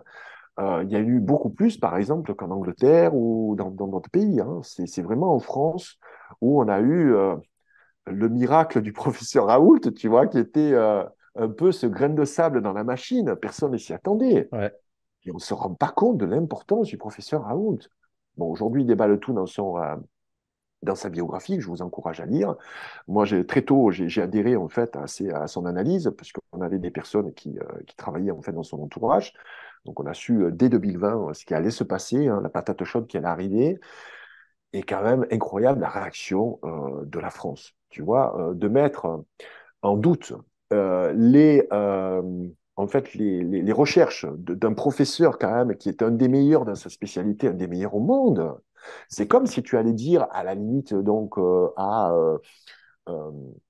à Zidane, tu vois, bon, parce que j'ai pas les références des joueurs aujourd'hui, mais voilà, on va prendre la Je référence peux comme pas t'aider non Zidane. plus. Voilà, Zidane, bon, tu sais pas jouer, voilà, on va prendre ta place, quoi, tu vois. N'importe quel citoyen aujourd'hui a mis en doute les paroles de Raoult, des gens qui sont montés au créneau, mais des gens abjects. Patrick Cohen, tu vois, Raphaël Enthoven, un philosophe, oui, voilà, il philosophe, il a une mission de philosophie, il écrit 2 livres sur la philosophie, mais qu'est-ce qu'il connaît, je dirais, à la virologie, à la médecine? Il dit que les propos qu'il a tenus sur Raoult, les propos qu'a tenus Michel Onfray, qui a dit que les non-vaccinés étaient des assassins, des violeurs, il les a comparés, mais alors, et ça, c'est des choses que certains médias, notamment il y a un média qui s'appelle le média 442, c'est Marcel D, Média 442, qui régulièrement sur Instagram ressort tout ce qu'ont dit les personnes pendant la pandémie. Moi, j'oublie pas. J'ai noté, j'ai pas fait de liste parce que ça sent pas bon les listes, tu vois. Ils vont même pas dire que tu fais des listes, tu vois. Mais j'ai noté des points, j'oublie pas. Et on va le ressortir. On va ressortir les propos de Véran. Tu te rends compte que Véran, avec les propos qu'il a tenus en tant que ministre de la Santé, il est devenu aujourd'hui porte-parole du gouvernement. Un mec qui a jamais autant menti aux Français devient porte-parole d'un gouvernement. En fait, on nous dit, on nous prend, vraiment, on nous montre, voilà, on vous prend pour des cons. Qu'est-ce que vous avez à dire? Ah ben, vous dites rien. Mais il y a quand même des révoltes dans la rue, tu vois. Il y a de la résistance. Il y a une colère qui n'arrive pas, malheureusement, à se cristalliser. Pourquoi? Parce que en France et dans d'autres pays, je ne vois pas vraiment de leader charismatique, de leader qui va avoir le courage de mettre un peu son ego de côté et de rassembler, je dirais, toute cette colère qui est comme des braises, tu vois, qui est prête à éclater et à reprendre. Et donc, je pense que la France a gardé justement cet esprit révolutionnaire. Je pense que la France a gardé cet esprit révolutionnaire, qui n'est pas peut-être apparent, quoique là, ben, il y a encore des manifestations de la résistance par rapport à cette, je dirais, réforme des retraites. Mais le problème, c'est qu'on n'est pas compétent, nous, de juger est-ce que le système va tenir ou pas tenir. Mais quand j'écoute des gens compétents, quand on prend un peu la peine de creuser le dossier, quand on voit qu'il y a des fonds privés, quand on voit des gens comme Vanguard, BlackRock, peut-être que certaines personnes qui écoutent donc comprendront ce que je veux dire, on est en train, en fait, de dépouiller l'économie, en fait, le bas de laine de la France. On vend des pépites, on vend des pépites technologiques, que ce soit le nucléaire, que ce soit le train, que ce soit les hôpitaux, qui sont en train d'être découpés volontairement. Volontairement, en fait, on veut mettre le système de santé français à terre. Pourquoi? Parce que ça va être repris par les privés. On se plaint, la SNCF, ah, ils sont toujours en retard, ils sont toujours en retard. Mais comptabilise le nombre de trains, le nombre de, je dirais, de convois que fait la SNCF et tu verras le Hmm. nombre de fois où ils sont à l'heure, pile poil. Moi, je fais des trajets Marseille-Paris assez régulièrement. J'arrive quasiment à la minute près. Mon trajet de 3h30. C'est vrai, Tu ouais. te rends compte? Mais on ne s'en rend pas compte de ça. Et on va râler, ah, il y a 5 minutes de retard. Non, mais arrêtez d'être des chialeurs, quoi. Le peuple français a cette caractéristique aussi, hein. On n'est jamais content, on se plaint tout le temps, mais au moins, on ouvre notre gueule. Et ça me plaît. Tu vois. Je Hmm. suis fier d'être français pour ça. On ne se laisse pas faire, on n'est pas dupe, on ne sait pas comment extérioriser cette colère, et c'est ça qui est compliqué. Cette colère, souvent, cette colère, on l'intériorise et il faudrait l'extérioriser, parce que sinon, elle nous bouffe de l'intérieur, un cortisol, etc., bon, problème gastrique, tu connais la chanson. Donc voilà, pour en revenir, tu vois, à tes priorités, sommeil, alimentation, je dirais que il y a aussi tout ce contexte-là au niveau familial, au niveau s'appuyer sur des amis fidèles, des gens qui ont la même aussi euh, vision que nous, et éloigner les trolls, éloigner les personnes qui disent: oh, mais Dylan, comment ça tu vas partir, mais comment ça tu as un peu t'as des garanties, tu vas pas savoir ce que tu vas faire, ça peut être dangereux. Tu vois, des gens en fait qui vont douter, qui vont te mettre le doute là-dedans. Non, non, il faut s'éloigner de ces gens-là, quoi. Je les appelle les trolls, quoi, tu vois. Les trolls, ouais. Éloignez-vous des trolls, restez, essayez, autant que faire se peut, de vous entourer de personnes positives. Ça, c'est C'est une chose crucial. d'avoir Ouais. une épouse qui, dès le matin, a le sourire. Et ça, voilà, ça réconforte ma mentalité d'ours des montagnes, tu vois, parce que moi, je suis assez bien le matin, mais voilà, donc entourez-vous de personnes positives. Ça c'est important, tu vois, d'avoir l'esprit en paix et d'aimer, c'est Ouais, très c'est important. crucial, ouais. Ouais, ouais. Et c'est aussi pour ça, tu vois, que, encore une fois, je vais enfin, je vais rendre mon appartement, etc. Je vais aller avoir un pied à terre chez mon grand-père qui habite en région parisienne, mon papy que j'aime tant et qui approche les 90 ans. Et pour moi, tu vois, je peux pas concevoir, parce que là, je serais resté encore dans ma routine. J'aurais pas pu me libérer pour le voir, par exemple, cet été et profiter de lui. Et pour moi, c'est trop important de profiter de mon grand-père. Je sais pas encore combien de temps il va rester. Et j'ai pas envie d'avoir de regrets, de dire, putain, en fait, je suis resté dans un boulot, enfermé dans une routine et j'ai pas pu profiter de lui, de lui dire à quel point je l'aime, lui faire des bons petits plats, tu vois. Donc c'est aussi pour ça, et c'est vrai que tu le dis, c'est très important l'amour. Et ça peut, d'ailleurs, ça aide, tu vois, dans les personnes qui ont des maladies, qui luttent avec le cancer. L'amour des proches, ça peut souvent favoriser la guérison.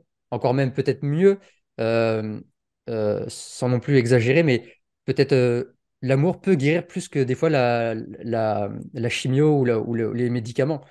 Et ça, on peut le voir dans l'effet placebo, à quel point le pouvoir de l'esprit, quand on est porté par l'amour, quand on est galvanisé par son environnement, à quel point ça peut nous transformer. Et, je pense que tu connais peut-être l'épigénétique aussi, l'épigénétique, l'influence de l'environnement. Et c'est pour ça aussi que j'ai créé aussi cette atmosphère autour de moi où j'ai très peu de relations sociales, mais par contre, elles sont qualitatives.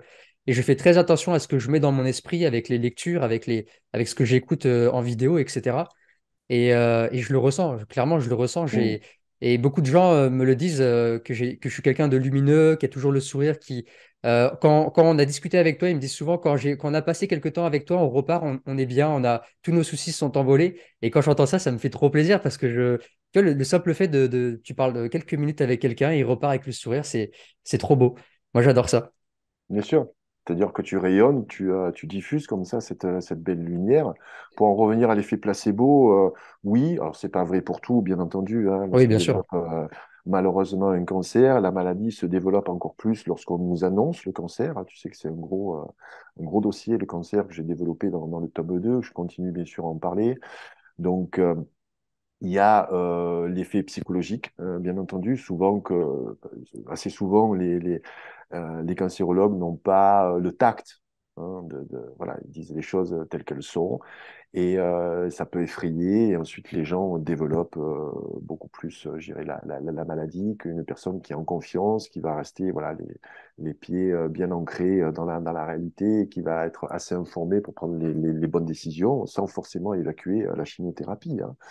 Mais en tout cas, il y a des choses alternatives, bien entendu, à faire. Je ne veux pas développer ça ici, mais euh, l'effet psychologique peut également jouer lorsqu'il y a une vraie relation euh, médecin-patient. Je te prends l'exemple des médecins dits de famille. Moi, le mien, enfin le nôtre, hein, notre famille s'est arrêtée après 40 ans de pratique et d'exercice de ses fonctions. Il a été remplacé par une autre médecin qui est beaucoup moins humaine, conviviale, tu vois, un rapport assez froid, les médecins dits de famille et encore plus les médecins de campagne se déplaçaient auprès du chevet de leurs patients. Ils étaient là à boire le petit café et surtout à les rassurer. Et ça existe encore aujourd'hui parce que avant que cette personne donc prenne sa retraite. Donc c'est un docteur qui s'appelait Pierre Béranger. Je veux lui rendre hommage parce qu'il a exercé donc ses fonctions avec une vraie éthique qu'avaient les médecins, je dirais, dans le passé. Euh, il prenait soin de ses patients. Et une dernière fois, il y a une personne qui est rentrée en fait dans son cabinet. Je la voyais, une personne assez âgée qui était accompagnée de sa fille, qui était inquiète, tu vois, qui mouchait, qui se disait oh, je suis pas bien, je suis inquiète, je sais pas ce que j'ai. Donc tu vois, elle est rentrée dans le cabinet, ressortie un quart d'heure après, le sourire, tu vois. Bon. Et elle dit ah, merci, merci docteur. Ah, ben, ça va mieux, tu vois. Mais il a dû lui dire c'est pas grave, tu vois. Donc il a rassuré. Et là, hop. Tu vois. Bon, je t'avoue que c'est un peu mon cas. Je suis un peu hypochondriaque, tu vois. Donc, quand je vais faire des examens ou quand on me rassure, moi aussi, j'ai cette fonction-là. Et j'ai surtout mon épouse à côté, tu vois, qui me rassure parce que moi, j'étais victime dans le passé souvent d'œdème de Coinck, tu vois. Donc, j'avais les voies respiratoires qui gonflaient pour des problèmes d'allergie souvent. Et lorsqu'on était au fin fond, j'irais, de la Mauricie, assez éloigné de la ville, à plusieurs heures de Montréal, plusieurs heures donc d'un hôpital également. J'ai fait une réaction, une œdème de coin. Et comme dans la maison, on avait très peu de miroirs, je sentais que je gonflais, tu vois. Ça peut être très violent. Et je disais à Valérie, mais je ne suis pas gonflé. Elle me dit, non, non, tu aimes juste un peu, ça va aller. Elle m'a calmé, etc. Tout. Puis voilà, je passé une très bonne nuit. Et le lendemain, elle m'a dit, je ne t'avais pas dit, mais en fait, tu as fait un œdème de coin. Je t'ai donné des antihistaminiques, je t'ai rassuré, parce que si tu te voyais dans un miroir, en fait, tu avais la tête déformée. Waouh. Donc, si je m'étais vu dans le miroir, je me suis dit, J'aurais paniqué là, ouais. j'aurais paniqué. Tu vois, c'était vraiment un début. Et lorsque tu es prêt, voilà, un début, c'est souvent de t'apaiser, tu vois, de prendre bien sûr les médicaments qu'il faut, notamment des antihistaminiques. Hein, mais donc voilà, c'est pour te dire que je suis d'accord avec toi. Le mental est très important, mais après, le mental ne fait pas tout. Hein. Il ne faut pas Oui, aller bien sûr, aussi hein. dans cette Ouais. voie en disant non, refusez tous les traitements, vous verrez, faites un jeûne, ou buvez des jus, pensez positif, ça va bien se passer. Non, voilà, faut pas exagérer. Je dirais, on ne le dit pas assez souvent, mais il y a énormément en fait de décès suite à des chimiothérapies. Le cancer ne guérit pas, la chimio ne guérit pas tous les cancers, hein, et c'est très souvent, je dirais, la médication aussi qui va accélérer et qui va tuer le patient. Et ça, Et on ça, ne nous tu en parle le. pas. Personne ne le dira. J'ai pas pu le faire dire même à Nicole Delépine qui a témoigné, qui est une oncologue, hein, qui était responsable du service pédiatrique cancérologique à l'hôpital de Garches. Donc, elle a la légitimité de dire ce qu'elle dit. Elle dit, voilà, la chimiothérapie, il y a des effets positifs et négatifs. Ils appellent ça la bénéfice-risque, tu vois, la balance bénéfice-risque.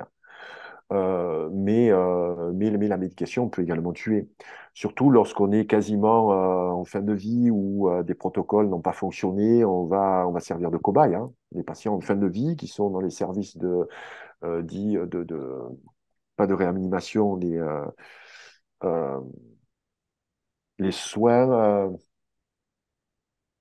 services de soins intensifs, je crois, de soins palliatifs, voilà. Le service de soins palliatifs, en fait, c'est l'antichambre de la mort. Hein. Hmm. C'est là où tu injectes la morphine et tout, où tu vas, en fait, tu vas t'éteindre. On ne sort pas hein, des soins palliatifs. Donc, c'est là, en fait, où on propose à la famille, parce que le patient, souvent, n'est pas capable de décider. Voilà, il n'y a plus rien à faire. Écoutez, on a des protocoles expérimentaux. Est-ce que vous voulez qu'on essaye? On ne sait pas si ça va réussir ou pas. Qu'est-ce que dit la famille? Ben, ils disent tout le temps oui. Hein. Eh oui, Et moi, forcément. ce qui est scandaleux, c'est qu'en fait, on appelle ça les molécules innovantes, qui sont vendues des fortunes, hein. Des fois des pilules à 5 chiffres, hein.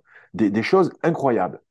Donc c'est de la recherche. Moi, je ne suis pas contre la recherche, mais je voudrais que ce soit les industriels pharmaceutiques qui payent cette recherche. Là, non, c'est la sécurité sociale qui paye les recherches pour les industriels. C'est scandaleux, Dylan. Ça, c'est des choses que je révèle, tu vois, dans le Hmm. deuxième livre. Mais ça m'a marqué, c'est Il faut en que parler, ouais. Ouais. on donne des Et- traitements, on sait en fait qu'ils ont très peu d'efficacité, mais parce qu'ils sont moins coûteux, on va privilégier ceux-là, tu vois. Ça m'a alors, vachement marqué quand même que, en fait, on s'en fout. J'ai l'impression qu'on s'en fout de la santé de la personne. C'est du juste de. Encore une fois, c'est une relation à l'argent et au business, ce qui oui. rapporte. Alors, C'est l'inverse, c'est pas les médicaments les moins coûteux. On prend les médicaments les plus coûteux, ceux qui ont en fait encore des nouveaux brevets, parce que si la patente est élevée, le médicament ne vaut plus rien. Ça a été par exemple le tamoxifène pour le cancer du sein n'est plus utilisé, mais au détriment de nouvelles molécules qui ont plus d'effets secondaires en fait, qui n'ont pas forcément plus de résultats.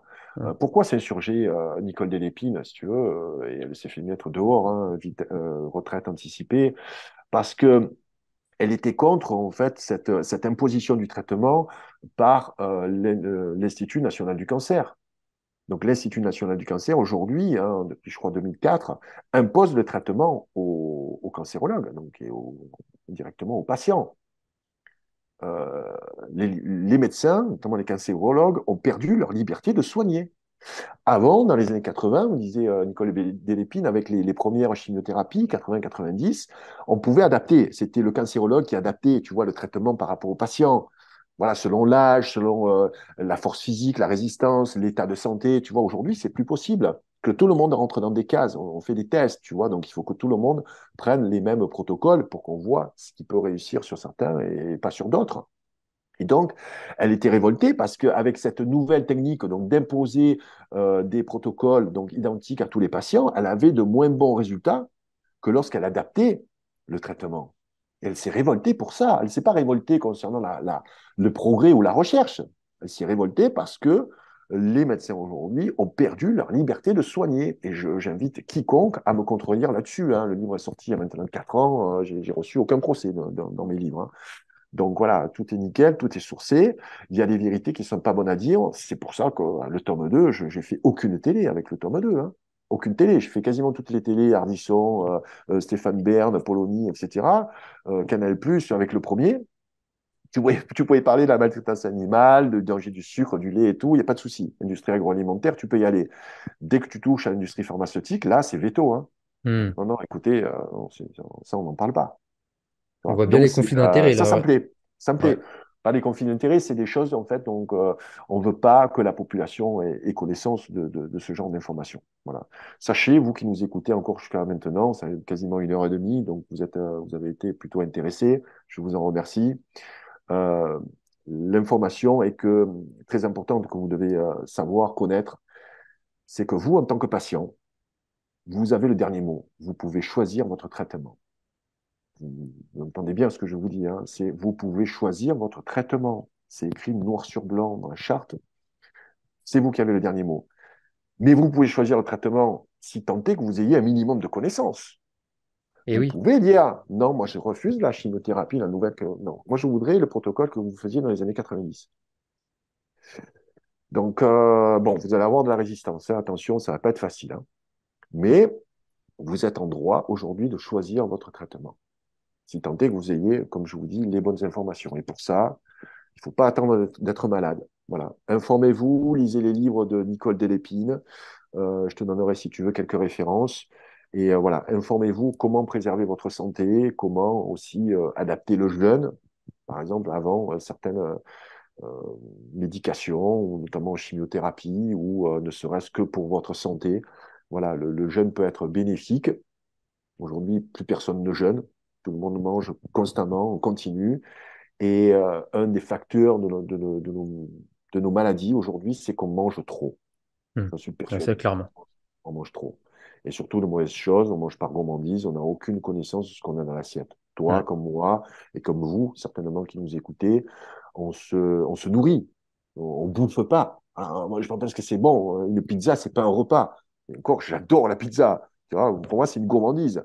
Si je mange de la pizza, je vais avoir après voilà, un petit peu je dirais, de légumes vapeur, de salade, de fibres. Je me fais plaisir. Il faut garder le plaisir, hein. Voilà. N'abandonnez pas les glaces, n'abandonnez pas les tiramisu, n'abandonnez pas voilà, des bons plats que font, qu'on a dans la culture française. Mais gardez en tête que l'alimentation est primordiale pour notre santé. Alimentation, sommeil, et puis surtout, voilà, hygiène de vie, environnement proche. Donc, je pense qu'on a récapitulé les 3 points importants pour affronter la vie. Tu sais, rien n'a changé depuis le temps de la préhistoire. Hmm. Lorsqu'on sort de chez nous, on est en terrain ennemi. Moi, je le vois comme ça. C'est pas pour ça que je ne vais pas prendre plaisir à me mêler, j'irai à la foule pendant les concerts, en allant au club de gym tous les matins. Hein. Pour moi, c'est très bonne loupe sociologique, le club de gym. Hein. Il y a de tout, tu vois. Donc, pour moi, c'est vraiment, c'est incroyable comme, voilà, d'observer ce qui se passe dans un club de gym. Mais le monde, en fait, on vit dans un monde toxique. Il faut en être conscient. Il y a des tas de molécules chimiques dans l'air. Hein. On ne parle pas de l'air qui est vicié. Hein. Notre air est rempli de Ah, elle est particules complètement fines. pourrie, hein. Voilà. Ouais. Mais on a la faculté, nous, d'avoir un corps qui s'auto-guérit, comme les Oui, animaux également. Tu vois, les animaux, quand ils sont malades, ils jeûnent, ils vont se purger, ils vont manger de l'herbe pour régurgiter. Voilà, on a les capacités, nous, d'avoir des cellules qui se régénèrent. On régénère tous les organes. On n'est pas immortel, attention. Je ne suis pas Laurent Alexandre, hein, je ne vous vends pas l'immortalité. Hein, voilà. Donc, je vous vends peut-être une longévité, si tant est qu'on mange de bons aliments, qu'on boive aussi une eau dépolluée. On n'a pas parlé de l'eau, peut-être que je reviendrai sur ta chaîne te parler de l'eau. Il y a avec grand énormément plaisir. à dire là-dessus. Ouais. Ne buvez pas l'eau du robinet, les amis. Voilà. Le chlore est un poison. Réfléchissez 2 secondes par rapport à ça. Une vieille Le chlore saloperie, ça. aujourd'hui, le chlore, c'est vrai, élimine, on a de l'eau potable. Je suis d'accord avec ça. C'était une avancée incroyable, de l'eau potable et tout, mais en fait, on absorbe un poison. Si on boit 1 ou 2 verres d'eau de vide, c'est pas gênant. Moi, aujourd'hui, et surtout l'été, je bois quasiment 4 litres d'eau. Je transpire beaucoup, j'ai un métabolisme, comme je t'ai dit, un métabolisme haut. Je brûle beaucoup de calories, même au repos, parce que j'ai un corps musclé. Donc, quand on a du muscle, ben, on brûle plus de calories, donc on peut un petit peu plus manger. Mais il faut voilà, bien s'hydrater. Et si je bois 4 litres d'eau de ville, mais alors j'ai des intestins, oui, Ah, ça ils te sont pourrit, ouais. débarrassés des bactéries. Mais ils tuent même les bonnes bactéries. C'est comme la chimio, ça tue les mauvaises et Ouais, les ça bactéries flingue le positives. microbiote, ouais. Ça a été Ça prouvé, flingue ouais. le microbiote. Mm. Voilà. Donc il y a plein de techniques pour dépolluer Ouais. son eau. Hein. Des Non, moi, tu techniques vois, relativement simples, hein, mais j'ai bon. la chance d'aller au magasin, un magasin bio qui s'appelle Satoriz. Et en fait, Ouais, il propose à l'entrée un robinet avec ouais. un osmose inverse. Donc, en fait, moi, je viens Mmh. avec mes bidons et comme ça, je fais le plein pour plus d'une semaine, tu vois. Et c'est vraiment c'est une bénédiction parce que sinon, enfin, moi, il est hors de question ça fait longtemps que j'ai arrêté de boire l'eau du robinet. C'est même le goût là, si jamais j'en rebois, mais je sens le goût, mais c'est dégueulasse, c'est imbuvable. Tu t'es étouffé en Excusez-moi. bu. Ouais, j'ai avalé de travers parce que c'est vrai, l'osmose inverse, c'est le top. Si tu as un Satori qui le propose, c'est génial. Ouais, ouais, c'est génial. Non, non, c'est génial. Et je voulais revenir à ce que tu disais quand tu disais il y a rien de nouveau en fait. Et ça me fait penser à une phrase qu'il y a dans la Bible où même la Bible le dit, c'est qu'il n'y a rien de nouveau sous le soleil. Il n'y a Non, rien de nouveau sous le soleil. Il y a rien de tout a déjà été non. là en fait. Oui, oui, en fait, la société, bien entendu, évolue. Je vais Mm. terminer ma pensée. On vit dans un monde toxique, donc dès qu'on sort de chez nous, on est en territoire hostile. Voilà. Chez nous, c'est comme, je dirais, les grottes au Moyen Âge. Voilà. On revient, je dirais, on a un cocon. Et ce cocon également nous aide à nous régénérer. Donc, il faut vivre avec la bonne personne.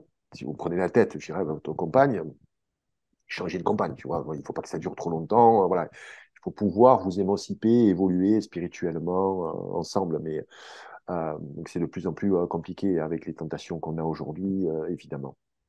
Mais il faut, dans ce cocon, préserver notre intérieur, voilà, vivre dans un espace confortable, même s'il est petit, on peut, je dirais, voilà, l'aménager, tu vois, d'être bien, de retrouver une sérénité lorsqu'on rentre chez nous. Chez nous, on n'est plus en territoire ennemi. Ah, c'est le confort, c'est Sauf tu te si on sens ne vit trop pas bien. avec la bonne personne, tu vois. Parce que si tu as encore un conflit entre chez toi, ça devient compliqué. Tu vois. Tu peux Ouais. bien dormir, bien manger, tu vas avoir un truc, une boule, tu vois. Donc voilà, avoir un environnement comme chez toi, ça a l'air sobre, ça a l'air voilà, dépouillé, avec plantes vertes. Moi, j'ai beaucoup de plantes, en fait. J'ai la chance d'avoir Valérie qui a la main verte. Et donc, quand on rentre chez moi, j'ai un espace de vie qui est très agréable avec une cuisine, tu vois. C'est pas très grand, hein, c'est un cabanon, en fait. Mais voilà, super agréable avec beaucoup de plantes, de verre, Ça fait toute la donc plein de différence, hein. vie. Mm. Voilà, bien éclairé également. Genre, je sais que c'est pas facile, hein, chacun, je dirais, voilà, on vit dans des endroits qui sont plus ou moins agréables, mais on peut décorer cet endroit. Voilà, d'avoir un coin de repli où on mange à table, sans la télé, sans pollution, etc. et on dort bien et on se régénère. Voilà, ça c'est important également. Ça, tu vois, c'est un truc que j'ai toujours fait depuis enfant, inconsciemment. Ma chambre, ça a toujours été mon QG. Et je l'ai toujours décoré avec mes dessins, tu vois, je changeais régulièrement les meubles, etc. Et là, pareil, il y a mes dessins, il y a des plantes, c'est aéré. Et quand tu rentres d'une grosse journée de travail ou du stress, tu rentres et tu sens cette espèce de pression qui retombe et ça fait du bien. Et pareil, après, par exemple, ma chambre, moi, je l'appelle mon sanctuaire, c'est-à-dire qu'il n'y a rien d'électronique. Il y a juste une guirlande rouge pour m'éclairer le soir. Il y a une plante et il y a ma natte de lit qui est mise à la terre. Et c'est tout, en fait. Il n'y a rien d'autre. Ma chambre, c'est juste fait pour dormir et je fais absolument rien d'autre. Hormis le sexe, ça, je le dis, on a le droit d'avoir des relations sexuelles dans la chambre, mais jamais de la vie, je vais manger sur mon lit, je vais regarder la télé ou quoi que ce soit. Ça, c'est des tue-l'amour complet. Et ça crée ça déconnecte ton cerveau en termes de neuroassociation. Et moi, c'est quelque chose c'est mécanique en fait, c'est-à-dire que bah, chez moi, c'est mon QG, je m'y sens bien, ça me permet de me relaxer. Et ça me fait penser, quand tu disais d'avoir un peu son bunker, bah, tu sais, l'aspect survivaliste que tu développes à la fin du bouquin de ton livre. Et ça a été ma partie préférée, parce T'es qu'en fait, intéressé, ouais. c'est plein de bon sens, mais des fois, même moi, je me suis senti con en lisant le livre de me dire, mais Dylan, t'es complètement con d'attendre d'être presque à la réserve avant d'aller faire le plein. Enfin, tu vois, des trucs comme ça. Là, l'eau, encore, ça va parce que je fais le plein avec Satoris. Donc, j'ai toujours une semaine d'avance avec l'eau. Mais ça te remet en fait en question de dire, mais en fait, oui, on vit comme si demain, on allait encore tout avoir. Il y avait le Ouais. supermarché à côté, il y allait avoir de l'essence, sans anticiper une potentielle pénurie ou un potentiel danger. Et ça me parle beaucoup ce que tu dis du fait que quand tu sors dehors, c'est la jungle. T'es jamais à l'abri de ce qui peut se passer. Et c'est vrai des fois, on oublie un petit peu, on marche dans la rue avec des écouteurs sans se dire que bah, y a un mec derrière, il peut arriver, sans être paranoïa, mais il y a toujours un danger en fait. Et ça, tu en parlais il en parle Vol West de Ouais. au moins toujours être alerte de son environnement et d'être prêt en cas d'imprévu en fait. Ouais. Alors, il faut un petit peu pondérer tout ça. J'ai du respect pour le travail de Vol Ouest et on a collaboré à cette époque-là. On a eu beaucoup d'échanges. Moi, je me suis rendu compte du survivalisme par un autre auteur, en fait, qui s'appelle Piero San Giorgio. Et je lisais, en fait, son livre Survivre à l'effondrement économique en 2010, il me semble. Donc, j'étais au fin fond du Québec. En fait, j'appliquais ces préceptes déjà parce que nous vivions avec Valérie isolés, je dirais, en plein territoire donc, de la Mauricie. Euh, et il fallait être au minimum autonome, notamment l'hiver, lorsqu'il y avait des pannes de courant, avec voilà, des mètres de neige où tu peux plus sortir de la maison. Il faut pouvoir avoir des réserves, pouvoir te chauffer. Donc, nous, on n'avait pas de problème puisqu'il y avait un très gros poêle à bois, hein. Avant, se chauffait uniquement avec le poêle à bois qui était dans la cave et qui chauffait en fait toute la maison, tu vois, avec justement l'évacuation de la chaleur par la cheminée. Euh, on était bien, quoi, tu vois. On est resté des fois 4 5 jours sans aucune électricité. Voilà. Donc là, il faut être un minimum occupé. Après, la ville, il y a d'autres problématiques quand tu vis en ville et on appelle ça des ruptures de la normalité. On en a connu des ruptures de la normalité. Je te rappelle, hein, pendant, je crois que c'est la période du Covid où il y a eu, on a dévalisé les supermarchés, il n'y avait plus de pâtes ou ce genre de choses, tu vois, de PQ, etc. Bon, bref, produits des Le fois un PQ, petit quand peu. même, c'est important de le dire, c'est quand même crucial, hein, le PQ. Ouais, c'est étonnant, mais bon, après, tu sais, moi, plus rien m'étonne aujourd'hui. Mais en tout cas, voilà, donc on se jette en fait dès qu'il y a une pénurie. Et lorsqu'on entend, attention, risque de pénurie d'essence, c'est déjà trop tard. Il faut que tu fasses tes réserves. Moi, j'ai la chance d'être je dirais à la campagne. J'ai un minimum de 50 litres, hein, que ce soit essence ou gasoil, tu vois, dans des jerrycans. Parce que ben, lorsqu'il y a une pénurie, ben, moi, finger in the noise, tu vois, je suis tranquille, tu vois, j'observe ça. Si tu as un appartement, c'est un peu dur de stocker de l'essence chez toi, tu vois. Ne serait-ce qu'un jerrycan, tu peux l'amener chez un pote, hein, qui a un Mm. garage, connaît tout le monde, quelqu'un, tu vois. Et même sensibiliser ton pote en disant, bah, écoute, viens, on fait un jerrycan, tu vois, d'essence et de gasoil. Donc, pareil, tu vois, la voiture qui est en réserve, si jamais tu dois partir de chez toi, ne serait-ce que pour te rendre à l'hôpital ou n'importe où, C'est vrai. c'est un peu compliqué. Après, il y a le narratif du survivalisme. Donc, il y a le survivalisme qui tend à faire peur. Voilà, on ne peut pas, survivre à tout, on ne peut pas tout anticiper. On peut avoir certains réflexes. Maintenant, je t'assure, marcher dans la rue avec des écouteurs, mais on se dit non, on va avoir les yeux dans le dos. Bon, à moins que tu habites, je dirais, des villes comme Détroit ou je peux dire Marseille, mais même Marseille, dans les quartiers nord, Je me suis jamais voilà, fait emmerder hein, à Marseille.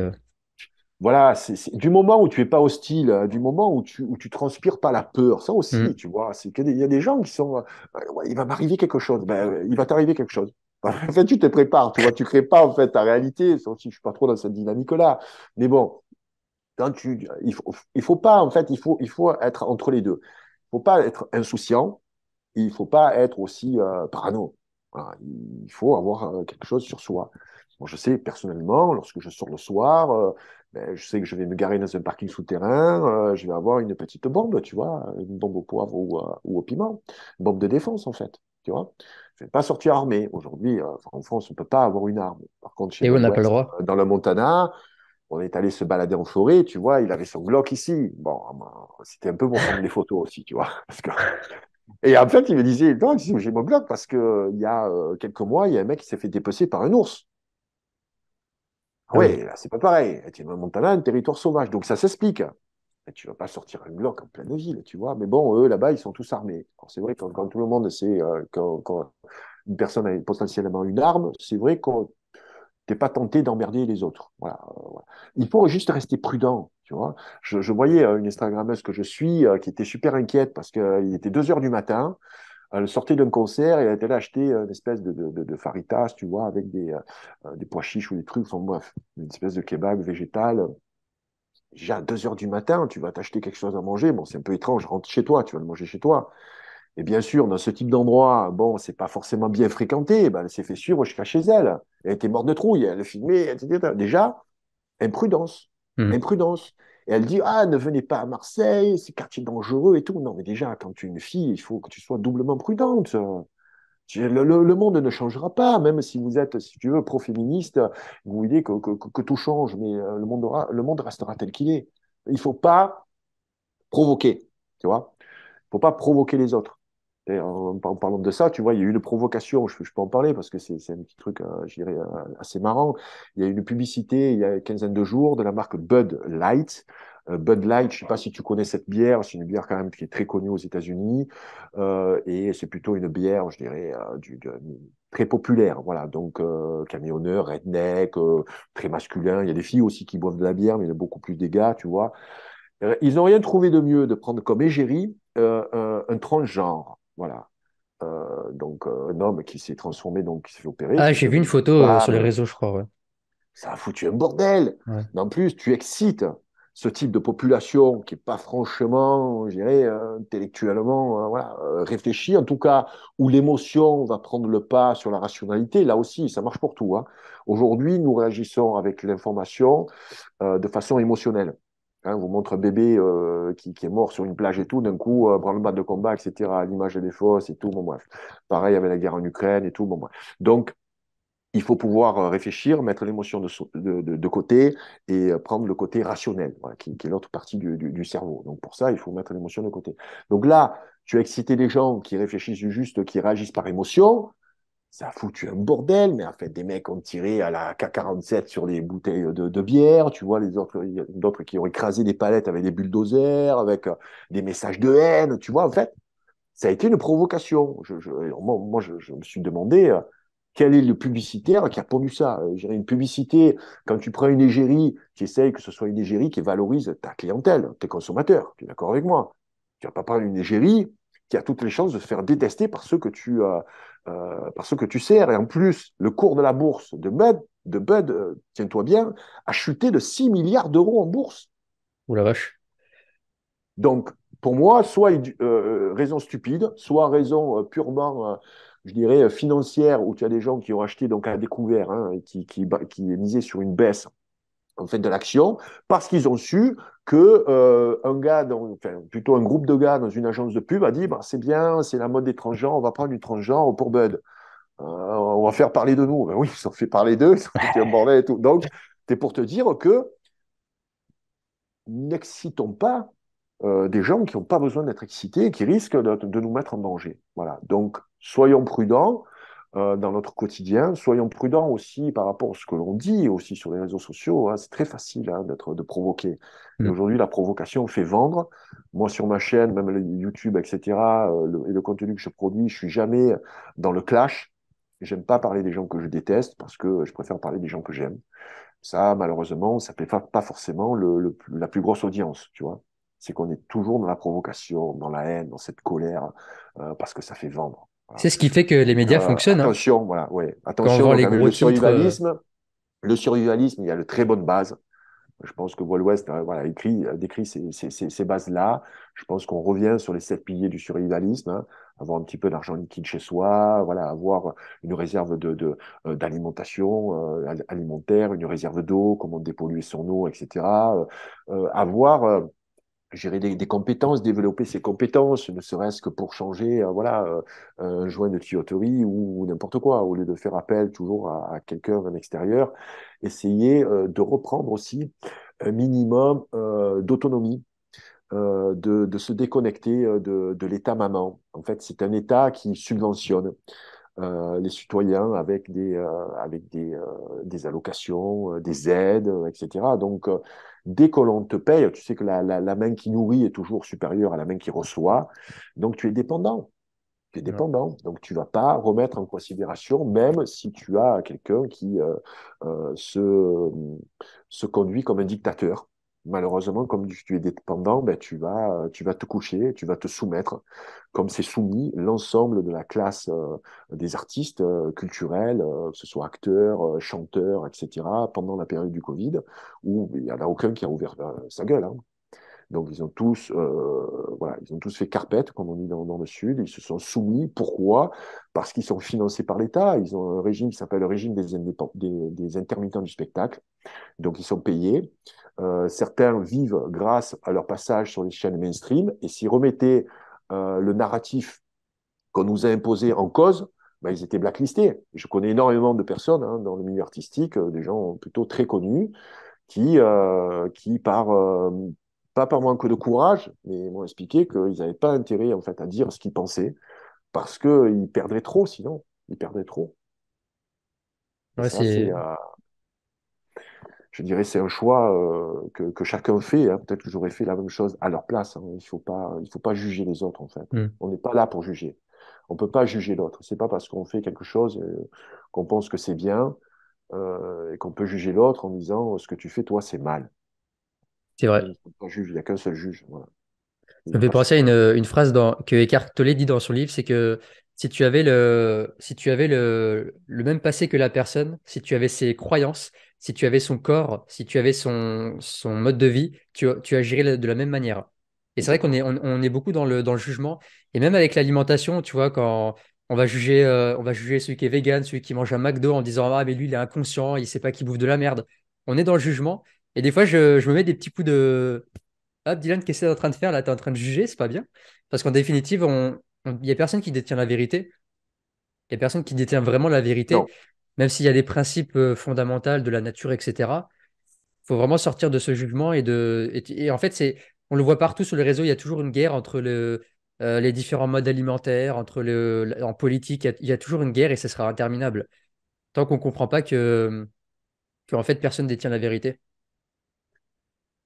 Alors, je ne parlerai pas de vérité, je parlerai d'information. Je te prends juste un exemple. Vous ne pouvez pas aujourd'hui juger ce qui se passe en Ukraine, la guerre qu'a déclenché Poutine en envahissant l'Ukraine. Ça, c'est le narratif occidental.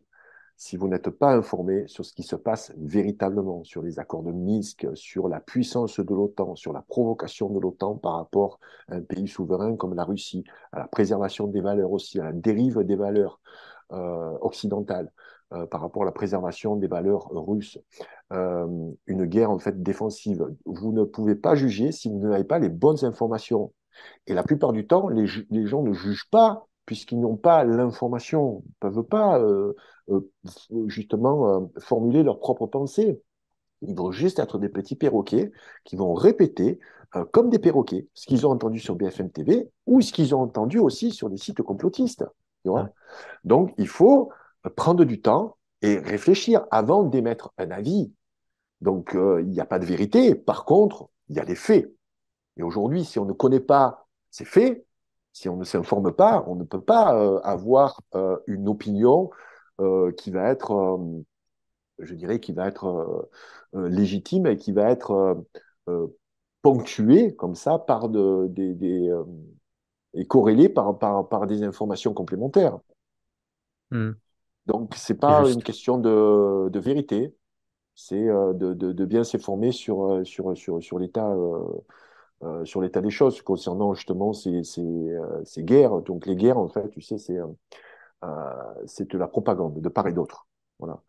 Mais dans ces propagandes, il y a forcément une vérité. Voilà. Cette vérité, c'est à vous d'aller la trouver, d'aller la chercher, de la formuler euh, au lieu d'écouter, je dirais, tel et tel média qui va vous raconter avec son prisme, avec son idéologie. Voilà. Il y a d'aujourd'hui deux mondes qui s'affrontent. Voilà. Hmm. Et Et c'est tout le c'est, travail que c'est tout le travail que tu fais avec tes livres, c'est ouais. d'apporter les faits et que les gens réfléchissent après par eux-mêmes. Et je trouve ça très beau ce que tu fais. Oui, il faut donner, merci, il faut donner des points d'entrée. Voilà, il faut Hmm. donner des points d'entrée parce que, comme tu l'as dit en cours d'entretien, cette frénésie de tout savoir, cette infobésité, on a peur de perdre des informations, etc. Rassurez-vous, vous pouvez couper les informations pendant une semaine, vous reviendrez, voilà, vous n'aurez rien perdu, vous serez toujours dans l'actualité, une information et un scandale chassent l'autre. Et malheureusement, il faut faire un devoir de mémoire, c'est-à-dire noter lorsqu'il y a des choses qui vous choquent, lorsqu'il y a des personnes qui se positionnent, et puis 6 mois après, ils retournent leur veste. Voilà. C'est important de garder ça en mémoire. Donc voilà, moi j'essaie avec mes ouvrages, que ce soit le un ou le 2 de donner des portes d'entrée, de donner des informations pour que chacun ensuite puisse décider en tout état de cause, quoi. Voilà. Ouais. D'ailleurs, je tiens à te remercier pour les deux livres parce que le premier que j'ai lu, Hit, il y a à peu près 8 ans, c'est ce livre en fait qui m'a fait prendre conscience de toute cette embrouille au niveau alimentaire, qui m'a fait changer radicalement de mode alimentaire. Je suis passé végétarisme et c'est à partir de la lecture de Hit en fait où j'ai commencé vraiment à m'informer sur l'alimentation, comment mieux manger, etc. Avec les recettes que tu proposes, les aliments anti-cancer ou Ouais. anti-inflammatoires.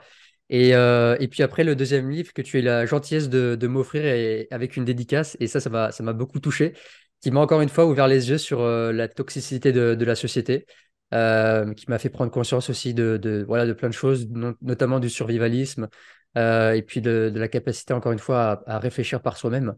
Donc, merci beaucoup. Moi, je trouve que c'est un très beau travail. Et en plus, tes livres, ils sont super beaux. Voilà. Merci. Pour ceux qui connaissent pas, moi, j'adore la couverture. Elle est magnifique. Même D'accord. le premier, c'est du grand art. Euh, je vais t'emmener sur la dernière partie du podcast. Ouais, Juste avant, en fait, je finis avec trois questions de fin.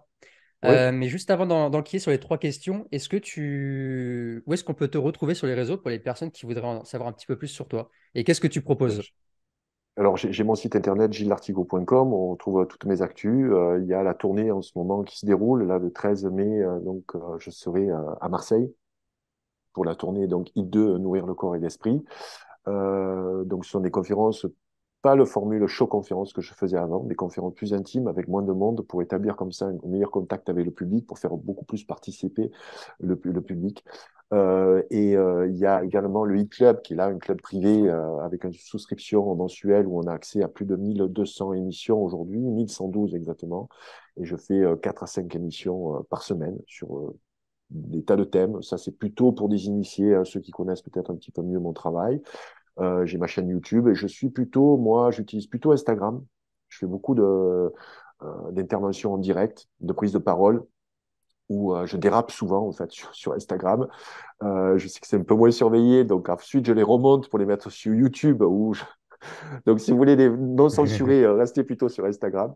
Sur YouTube, c'est plus propre. J'appelle ça des digressions. En fait, je digresse sur un sujet. Donc, voilà, je me donne du sujet pour essayer ensuite d'y revenir et de conclure là-dessus. Également, bon, il y a mes deux livres qu'on peut se procurer via mon shop et puis sur des Fnac, Amazon, etc. Et donc, voilà, c'est ma principale aujourd'hui activité, mais je suis présent un peu de partout, hein. Là, je me suis mis même sur LinkedIn. Je suis sur Facebook aussi, vous me trouvez facilement. Voilà. Si vous pouvez me contacter, sachez que c'est moi qui réponds aux messages. J'ai pas de responsable de communauté, de webmaster, tu vois. Donc, je fais tout seul avec Valérie qui travaille avec moi. Voilà. Et je vais lancer bien très, très rapidement, tu en seras informé là, de nouveaux formats. Donc, je produis du contenu. Voilà. Je suis un auteur qui produit du contenu quasiment au quotidien. Super. Bah, je mettrai tous les liens en bas de la vidéo, Je comme te ça les gens remercie. pourront aller voir. Alors, je vais terminer avec trois questions de fin. Est-ce que tu es prêt? Oui, Première question. Imagine, là, c'est ta dernière opportunité de t'exprimer au monde entier. Le dernier message que tu as envie de donner à l'humanité qui sera retransmis en simultané. Alors, j'avais envie de dire sur BFM TV, mais ça sera censuré. Mais on va dire que voilà, toute l'humanité va entendre ton dernier message. Qu'est-ce que tu dirais à l'humanité si tu aurais voilà, le dernier message que tu voudrais dire? résister. Magnifique. Deuxième question. Si tu ne pouvais avoir que trois activités par jour, lesquelles ça serait? Premièrement, arriver à subvenir à mes besoins au niveau alimentaire, au niveau de l'eau également, parce qu'on vit grâce à l'air que l'on respire, à la nourriture que l'on boit, que l'on mange et à l'eau que l'on boit. Donc ça, c'est vital. Donc je pense que personne peut se soustraire à ça. Deuxième activité, pour moi, c'est une activité physique. Donc aujourd'hui, c'est le sport. Peut-être demain, ça sera le travail dans les champs, on n'aura plus rien autour de nous. Je suis pas dans une démarche pessimiste, hein. Par contre, je pense que le monde ne s'effondrera pas, hein. Voilà. Il va se dégrader, par contre. Voilà. Et troisième activité, c'est continuer à aimer la femme que j'aime. Hmm, très beau. Et dernière question, tu vois, au dernier jour de ta vie, tu sais que tu vas donner tes derniers souffles. Qu'est-ce que tu te dis à toi-même? Que j'aurais vécu la vie que je voulais, Super, très beau, sans regret. sans regret. Merci beaucoup, Gilles. Est-ce que tu aurais envie de terminer sur un petit mot de la fin ou est-ce que tu penses que voilà, tout est dit?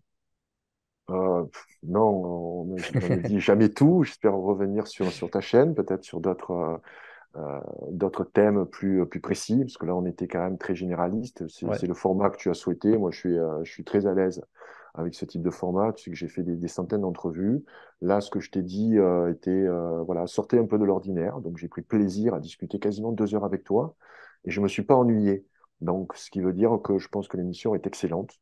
Donc, compte sur moi aussi pour la partager à ceux qui me suivent. Je pense qu'ils apprendront aussi certaines choses. C'est la difficulté, hein, d'un auteur ou de quelqu'un qui s'exprime régulièrement, c'est qu'en général, on tourne un peu en rond, quoi, tu vois. Hmm. Mais là, mes sujets sont tellement pléthores que voilà, j'arrive à dire des choses qui sont toujours différentes ou originales.